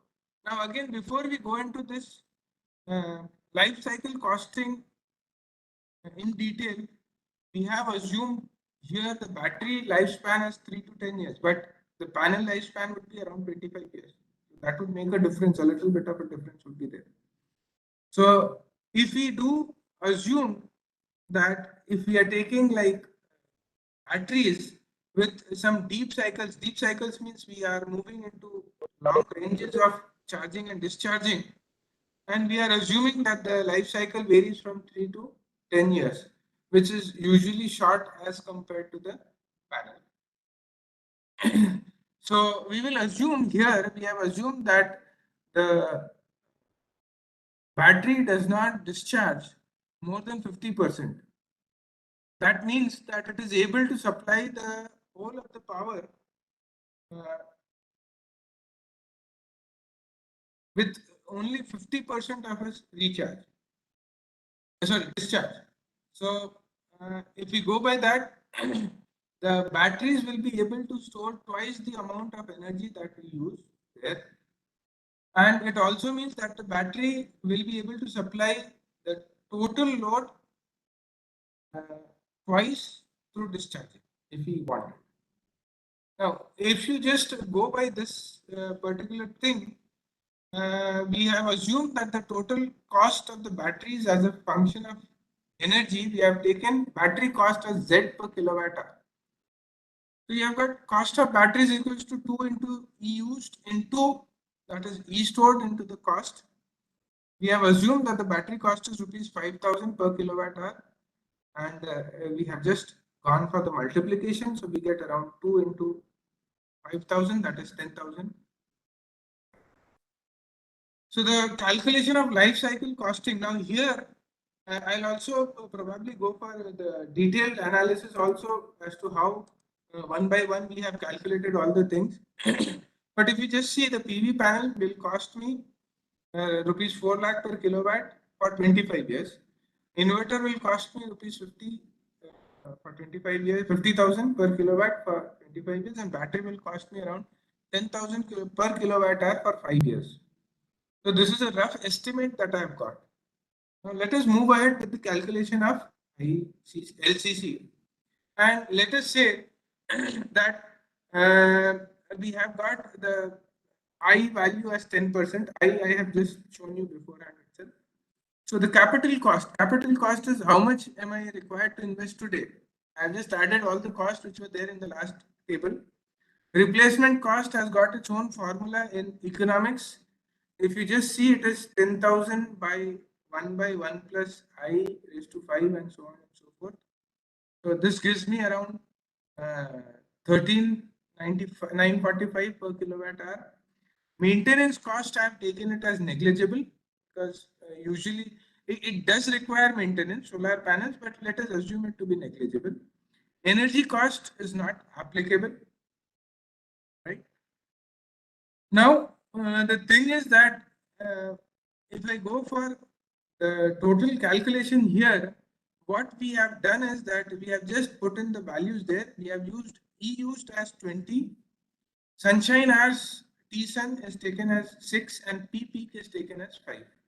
And then we go for the total calculation. So the life cycle costing in total by putting in all the methodologies of capital cost, replacement cost, this, that, comes out to be 206,2233. So this is around like 20 lakhs 62,223 for its total life cycle cost. And then if I'm going to use it again, I see it's not in detail that we are going. If I go for 25 years, 365 days, and multiplied by E used has been taken as 20. So I get the total kWh used. So this is the total money required. This is the total energy output. And with that calculation, I just do the division. I get it as 11.3 kilowatt hour. So this was just an example to show as to how we can go for the calculation part. These are some of the actual calculations which I have taken from references again for different technologies again based on the lifespan. In some cases, if you just see, the lifespan is 30 years. In some cases, it is just 5 years. Then what kind of costing is there per module? Efficiency, all of it, balance of system is there, and the total costing comes up. I'll share the slide with you so you can just go through it later on. So calculation of levelized costing. What is this I, sir? Altaf, sir. Pardon? Altaf, sir. What is that I? I just forgot. I. In the previous case, we are I using is for I, interest. no? Yeah. Pardon, sir? I, na? You're talking about I? You're talking about I? Hello? Yes, sir. Yes, sir. I is for interest Yes, rate. sir. Okay. Okay. Thank you. Yeah. Then levelized cost of electricity, energy. So this is taken from that particular reference. This is the formula that we can use here, and average energy consumed area, all of it will come up. So we'll just move a little bit faster here. And this is another formula. In fact, today itself I was going through one of the references and I found out one term called as LCOS, levelized cost of storage. This is levelized cost of energy that we are talking about. But since battery has just come up as a point of discussion, levelized cost of storage has also come.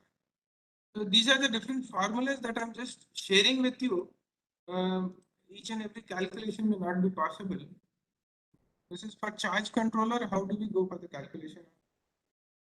And then this is for inverter again. So again, an inverter has got its own issues. There might be a central inverter, different kinds of distributed inverters. You can just go through it later on. I will just share it with you. Energy payback time. This is the calculation for that. And then this is cost breakdown of different PV systems which are there. Residential, you can see how it works. Commercial, how it works. Utility scale with one axis tracker. Utility scale with fixed tilt. Utility scale means it is on a production level, maybe 5 megawatt or more, somewhat like that. With one axis and all of it, what we can see is leave aside 2010 and all of it, and the what we say residential system, when we install it, it goes to around $2.71. This is in terms of what we say US currency. When we go for commercial, that means a little bit more. It goes to 1.72, and when we go for a higher professional one, we get it as 1.01 in one axis tracker. Whereas if we have a fixed tilt, we get it as 0.94. Actually, you should study this part also. This is also a very good, indicator whether we need a tracker or not. And all these different colors which are there, they give you the different costs, like the land acquisition, transmission line sales tax, and labor costing, then structural balance of system and electrical balance of system, inverter cost, module cost, and all of it. So if you just see, at least in the part of utility scale fixed tilt, you can see that module costs are quite high, whereas in residential system, other costs are also quite high, including the inverter and soft costs and all of it, which are clearly visible as well. Anyways, we'll just move ahead a little bit faster. This is the comparison of different.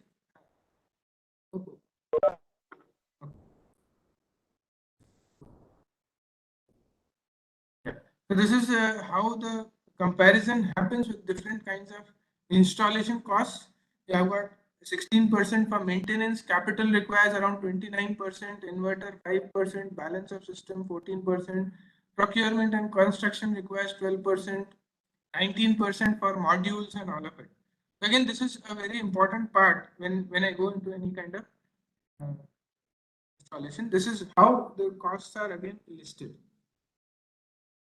Right, and what are the drivers and why the cost increases in certain cases. Then let us move to wind power.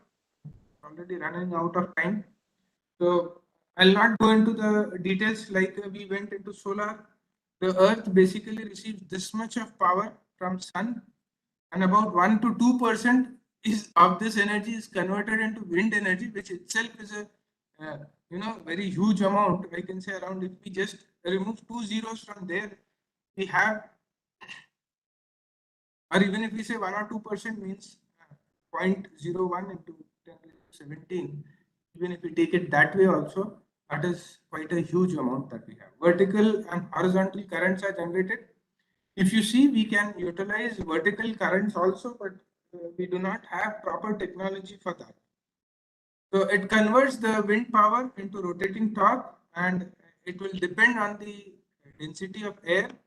as well as the rotor area and wind speed. This we already know.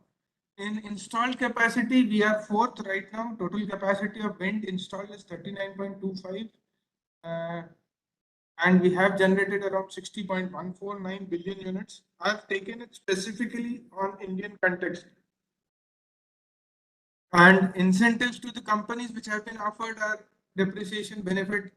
Leave it aside because depreciation, I don't think everybody would understand. But who does understand will easily will will understand that this is also a very important part of the economics there. Then concessional custom duty exemption on certain components and all of it. These are the the generation patterns or generation capacity in India. This is available from NIWE. I'll actually open up the website and show it to you also. National Institute of Wind Energy. It has, we say that we have got around 800 wind monitoring stations in different places. Wind potential in India is around 302 gigawatt at the rate 100 meters. Here it is again very important. Whenever we specify the capacity of wind generation, we need to specify that what is the height at which we are talking about. Either we say at the rate 100 meters or we say AGL, above ground level, right? And then the capacity actually doubles if we go to around 120 meters above the ground level. It goes to around 695, which is also visible in the table. And then if you see, there are 7 states which have got a very good potential of generation of electricity here. Specifically, if you see, Rajasthan improves a lot when we move higher. And this is because it is a desert state, and at a lower level, it does not have heavy winds. But when we go higher, we get those things. Maharashtra is there, and if we see, actually at a height of 120, Gujarat has got the highest potential to generate electricity, right? And the lowest comes up from Madhya Pradesh, which is in the middle of the country. So those are the 7 windy states. And I'll show you one map also later on if possible. Jammu and Kashmir also has got a very good potential. Unfortunately, it is categorized under unusable states, and that is why it does not come up in the top 7. And for the remaining, what we have is other states, the wind potential is quite less. There is some potential in West Bengal also, but which has not been mentioned here. So let us just leave it. So West Bengal is also there. This is the project timeline. How do we go ahead with wind farm? So you have got development, site, public engagement, all of it. I'll just share the website, the PPT, so you can just go through it later on. These are the major parts of the wind turbine. Again, all those who have taught non-conventional energy sources would be knowing all these things: gearbox, generator, controller, tower, nacelle, all of it. In fact, I would suggest that if you can visit some places, because I have seen one wind turbine in Ooty, and it was really a very good chance to see it. If you can see it in real time, you should go for it to understand the working of the system also. This is the economics of the wind energy. The generation costs are there. Market value for wind energy is also there, and then there are so many things which are there like wind. I'll not go into the details of all of it. We'll just skip this thing again because it's all literally related more to economics. And we are running out of time. That is more important. So winter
Please just wait. I'll just share my things.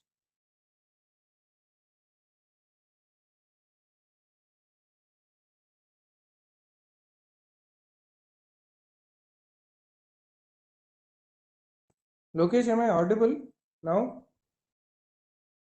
Yes, sir, you are audible, sir. Yes, sir, you are audible, sir. I'll just share in 2 minutes. Okay, sir.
Yes, am I audible?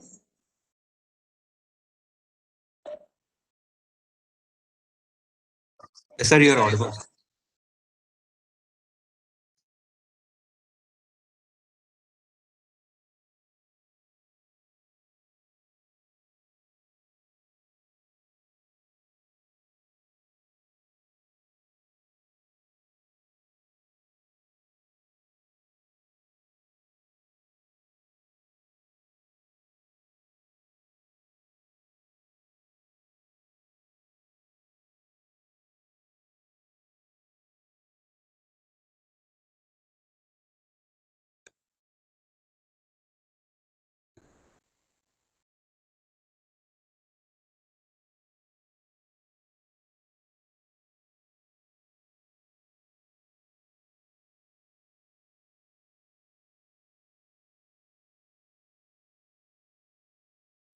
Yeah, something went wrong. So I had to just 1 second.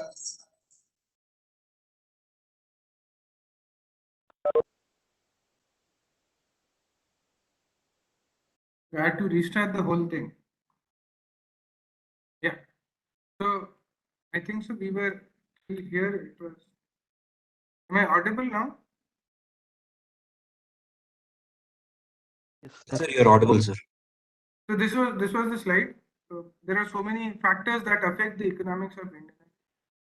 And then let us move to the other part. Now again, uh, I'm not sure whether you'll be very much familiar with the audit part, but in audit also there is something called as uh, electrical audit. I'm talking about electrical audit only, energy audit. In that also, when we go for it, there is again in life cycle costing, there is something called as lifespan, and this lifespan is divided into 5 different parts. If you have time, please go through it. It is divided into 5 different parts. One is technical lifespan, one is monetary lifespan, and so on and so forth. So there are 4 to 5 lifespans which are there. So again, in wind energy also, this is going to be like in solar also, we took that into consideration through a different method called as TSUN. Right? So TSUN was there to help us understand the availability of power from solar. So here also availability is a very important part. It is time when the wind turbine is able to generate electricity, because wind turbine is going to be installed throughout 24 hours.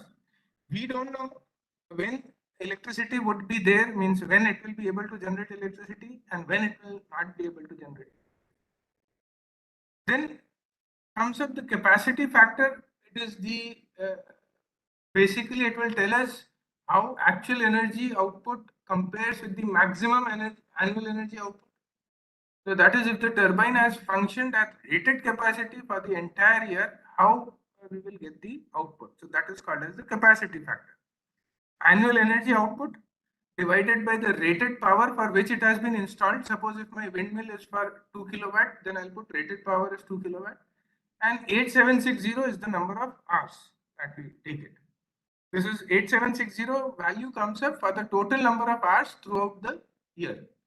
So usually, if you see the typical value for capacity factor is around 0.2 to 0.4, which is actually not so good. So we need to have systems which are able to exploit the slightest of wind energy which is there. In fact, let me share. Recently, I have come across this new kind of VAWT, which can be installed on our rooftops. It is very small, size of a table on which we sit in our colleges. A little bit heighted, I'll say, maybe a meter or so in height, but lesser in the dimensions. And you can place it on your rooftop, and it is around having 3 kilowatt of capacity. So if you are in a high building, you can install lots of wind turbines, VAWTs, and utilize them. Then this is a simple figures for small turbine with 15-meter rotor diameter. Before we go ahead with this, again, the important part is what is the height at which the turbine is installed and what is the rotor diameter. These are the two things very important to understand what would be the output of the wind energy. The small turbine with 15-meter rotor diameter will have it at 55 kilowatt rated power usually. This is just an example kind of a thing, not compulsorily like it will have it like that only. The swept area is around 311 watt per meter square, and that is rated power per swept area. And then annual energy yield is around 1,10,000 kilowatt hour. If we go by the rated power, the capacity factor comes out to be 0.23. So this is just a simple calculation which is there. If we go for a large turbine, you can see that with the same kind of calculations that we have earlier, that is, sorry, not 106, that is 10 raised to 6. With the same kind of calculation that we have earlier, we get a capacity factor of around 0.3. So obviously for a larger installation, we'll have better capacity factor. Then lifetime, usually we go for 20 to 25 years. For economic assessment, again, I would say that, see, this is again whether it is usable or not. This should be a kind of technical and monetary lifetime that we are talking about. For economic assessment, and the costing is quite high. One blade of the turbine usually cost around $8 million as far as my knowledge goes. If you are investing around $24 million only to install those three things, then installation, tower cost, inverter cost, everything you count it off, it will go to around $30 million at least. And if I'm not able to recover it is going to be a big issue for me. And that is why the lifetime should also be big enough for that. And capital costs are basically the total investment cost for the wind turbine, all the material cost, installation cost, and all the other things which is required should be counted into that.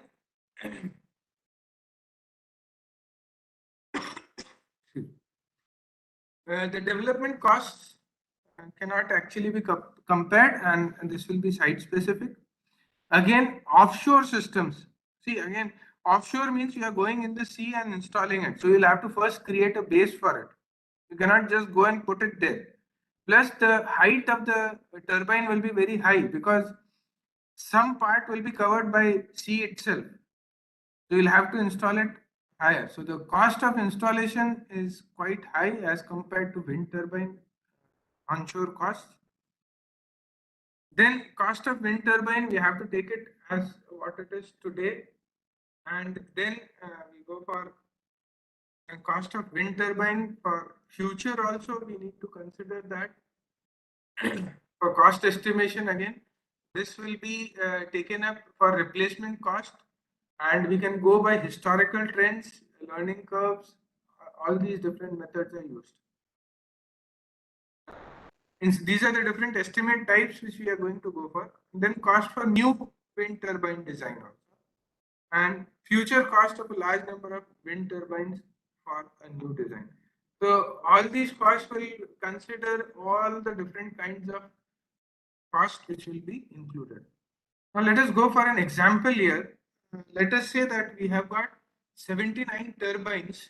Each turbine is having a capacity of around 2.6 megawatt. And if we go by that, I have a total capacity of 200 megawatt approximately. It will be a little bit more than that. And this is a land-based project. So we are not talking about offshore.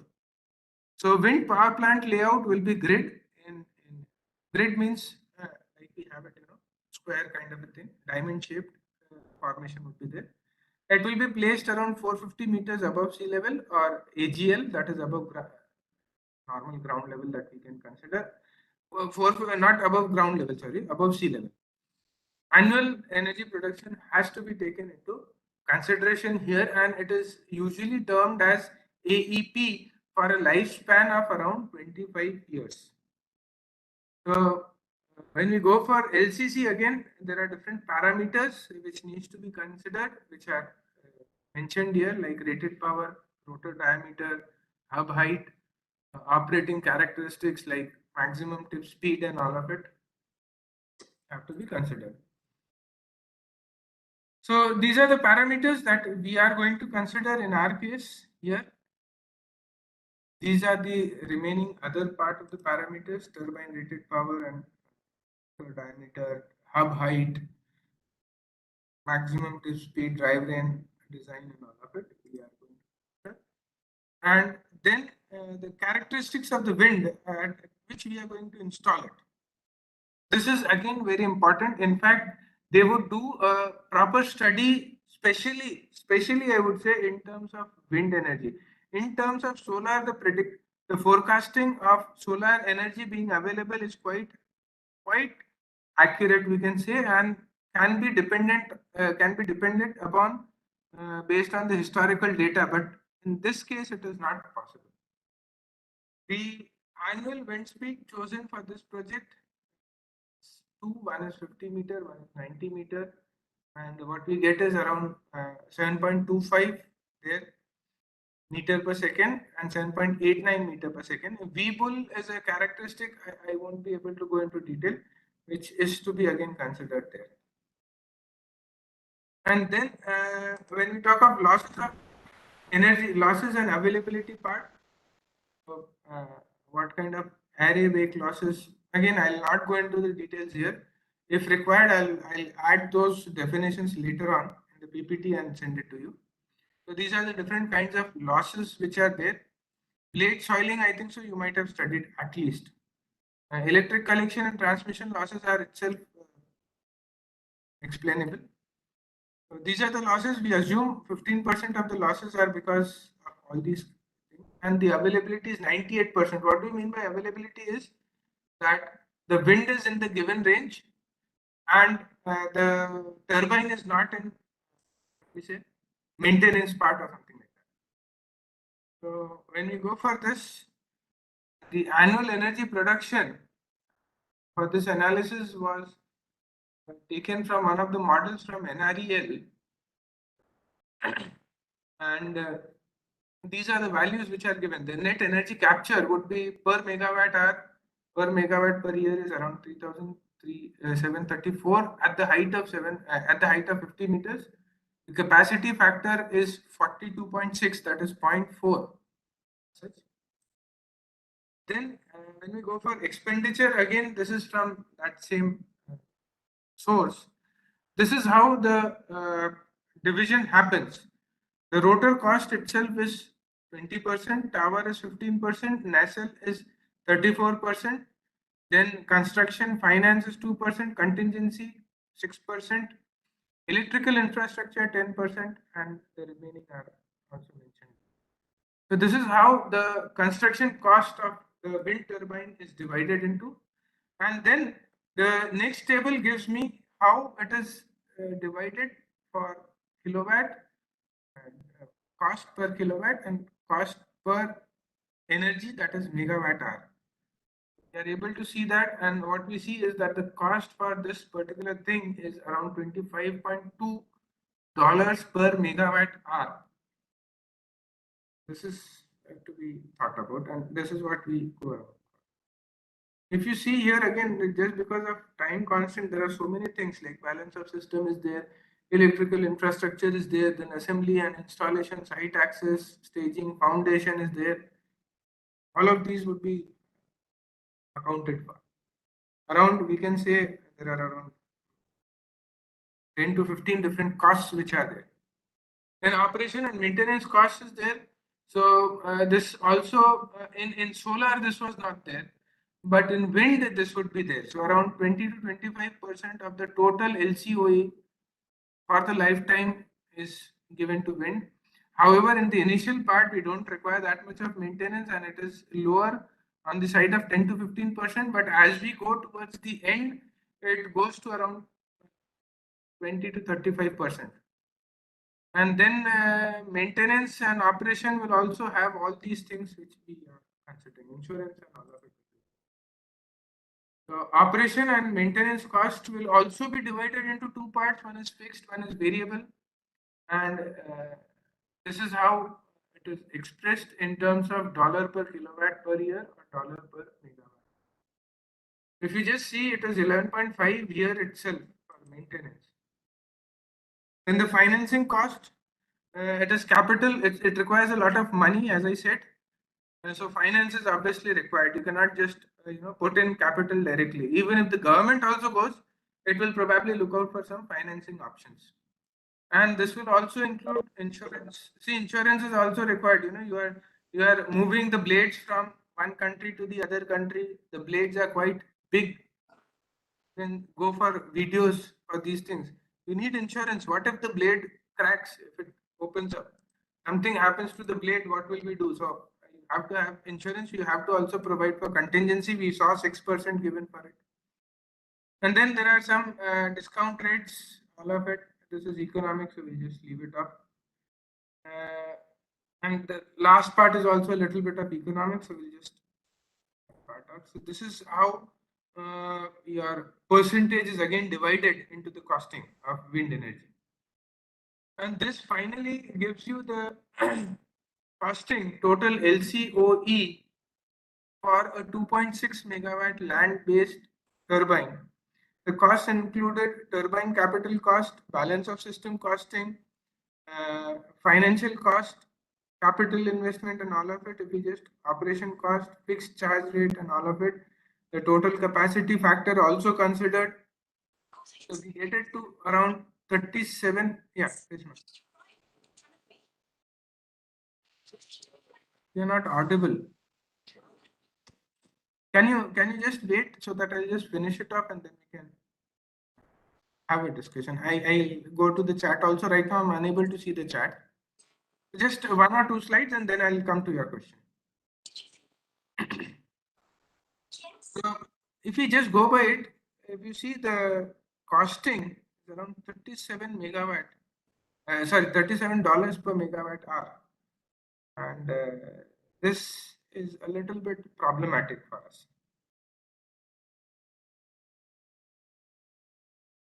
It is also approximately given on the left right hand side as well. And then this is how the division happens. Again, this is from another source. Operation and maintenance is there, and you have got construction, finance, and contingency, nacelle, rotor, and all of it. So I have got some websites which I wanted to share, but before that, I'll just go into the question part which has been asked. Just 1 second.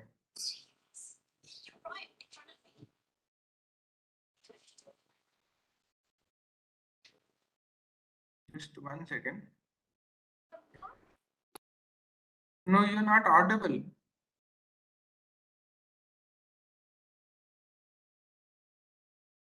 Can you just type your question, or can anybody hear her and tell me what the question is?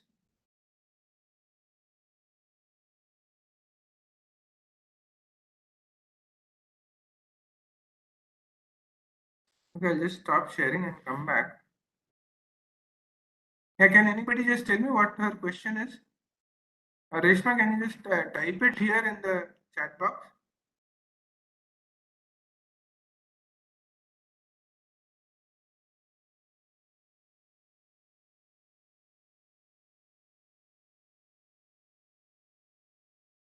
Okay, anyways. Now, after this, what I was actually share the same slide and move ahead. What I wanted to share was a little bit of websites, but we are literally running out of time. We have been sitting for 2 hours, so people may be a little bit desperate. But anyways, this is the comparison of cost, life cycle cost, lifetime cost in cents per kilowatt hour.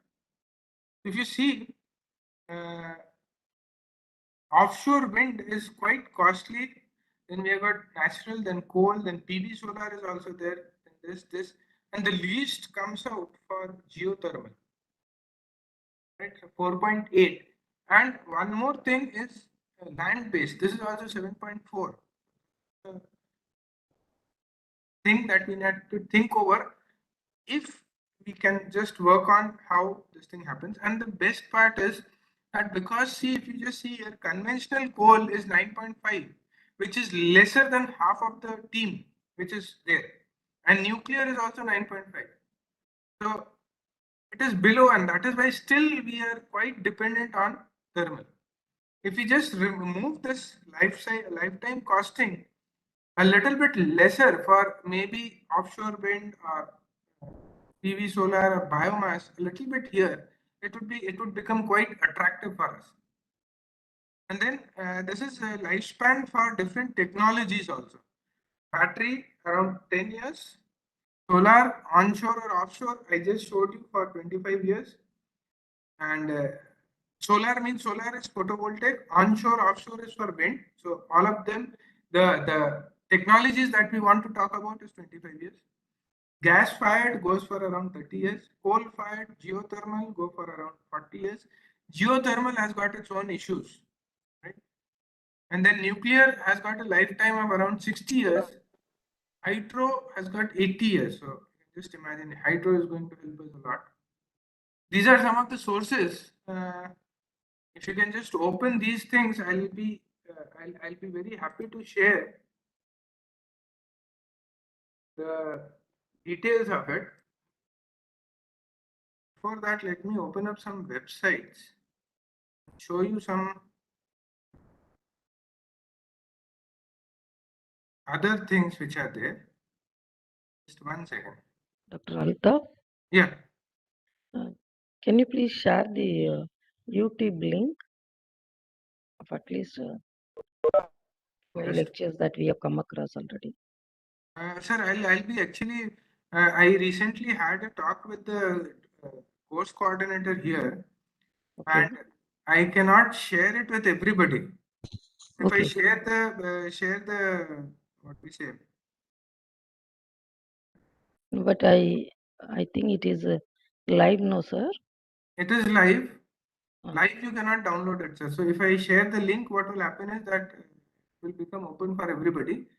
Right now, I'm a little bit busy with a lot of things, and that is why I'm unable to actually download it and share the links with you. But as and what I get the time, I'll share the uploaded video lectures with you. Yeah, completed lectures at least. Okay. Yes, yes, yes. I will do it, Thank but sir, not during the. After I'll the do course, we will during see. the course After of the the yes. Okay, sir. Okay. Thank you. Thank you. But I'll surely you'll have to give me some time for that. Sure, sir. After the course, we will see. Thank you, sir. Yeah. Now I'm sharing some of the websites or online sources actually, and I believe you will be very much happy to see many of the things here. So this is from Maps of India website. you can see the the capacity which can be generated. Wind power capacity map is there. Rajasthan has got around 5,400. Gujarat, Maharashtra, Andhra Pradesh combined they have given. Karnataka and Kerala, Tamil Nadu, and Odisha. So Odisha was not there in the top 7 there, right? And West Bengal was also not there. These are the sources that we can go for. And then we just went through the NIWE data also. So I'll just share it with you here again. So this is a big database that we have, around 77 pages. We'll just go to some peculiar pages and peculiar data. This is for 120-meter above ground level. The production capacity that can be there. So Andhra Pradesh is there. Gujarat, if you see, is on the top. Second is Karnataka, and then you have got Maharashtra also there, and Rajasthan is also a big player there, right? And this is the total capacity I had shown you probably in the graph as well. And if we go to another presentation here, you just see we had talked about so many monitoring stations. So these are the positions where we have got lots of wind monitoring stations. And if you just see, Lakshadweep also has got some, and Andaman and Nicobar also has got some. And this is the wind capacity. So as I said, see, Jammu and Kashmir has got a huge potential, but unfortunately it cannot be realized. So this would be visible probably in the next map that they have given here. See, they have removed the unusable part. Even in West Bengal, they have removed a part of it because probably some Sundarbans is here and we cannot install it. So still Gujarat dominates there. And then share this also. These are the existing wind turbine locations in India. Right. So unfortunately, majority of the people come from Telangana right now. We do not have much to view around here. And this is how the offshore is there. So in offshore, if you just see, we have got a very good capacity here. Red means it is high winds are happening there. We have got a good capacity here. But again, it depends on how much we are able to exploit it. Right? Let me take up another website again. This is and majority of it I have tried to analyze it based on the Indian context only. I would suggest that you go through this also. IEA is a very good website where you will get a lot of data available. So just open this report that is available online itself. This is a big report that we have. Again, we'll not go through all the pages. I have tried to get some data from here as well. This is a 223-page report. So if we just go by this thing, this is a very good data which is available. Median technology cost by region. I'll just zoom it a little bit. See, according to them, India here has got a coal costing of around more than $50 per megawatt hour. We saw it in different ways here and there. Solar is quite less costly here. Onshore, again, is similar. Nuclear is a little bit costlier. Whereas if we go to Japan, here in the corner, coal is less costly, costlier than India, but less costly, whereas offshore wind is quite costly there. So they have done a lot of study on this thing. And again, see, just because it is renewable, you cannot just go and install it, right? So we need to look into the costing of it as well. And let me go to one more presentation. This is a very good one. I was actually very much attracted to this one, so I thought I'll share it with you. This is Indian scenario, even though the total report is related to the world, but they have showcased India in this particular figure. And in this, if you see, this is the scenario in 2020 where black, the gray part here represents the coal the coal production, and solar is yellow, and somewhat of green is from the hydro part. But if we go by 2040, see the generation, coal is there. Obviously, coal is also increasing, but solar is dominating in places. We have got pink, that is storage also coming in place, and then we have got blue, green, as well as gas coming in, oil coming in. So these are really very good, indicators that there would be a lot of varieties to come in Indian scenario at least. And then let me show you one more website. This is again an IEA website itself. This website gives you levelized cost of electricity calculator for different places, for different sources. They have got some assumptions here. They have got some assumptions placed here. Will not play with that part. What kind of generation are we talking about here, right? And what kind of category you want. So let us go by country, and let us also see for India how it happens. What is the levelized cost here? So what we can see here is for solar PV, the levelized cost is around $35.6 per megawatt hour. For wind, it is again approximately 35. Nuclear is costlier, and we have got biomass, which is the most costlier, right? Let us just also go out for Japan, because we just saw it in the graph there. Just see here, nuclear is quite less costlier there. Even though it is costlier than us, but less costlier as compared to other. Solar is the costliest there. Just have a look. Hydro is also costlier. So that is a different case. And let us go to another country from where our research person comes in. Here, if you see again, solar is quite less, but wind, they are producing at a costlier rate than what we have.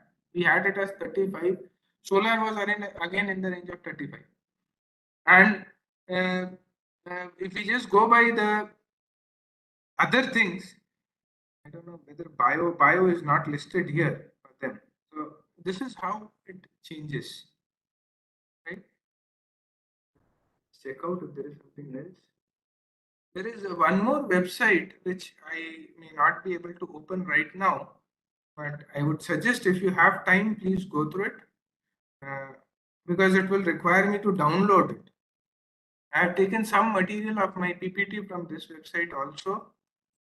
Just go through it.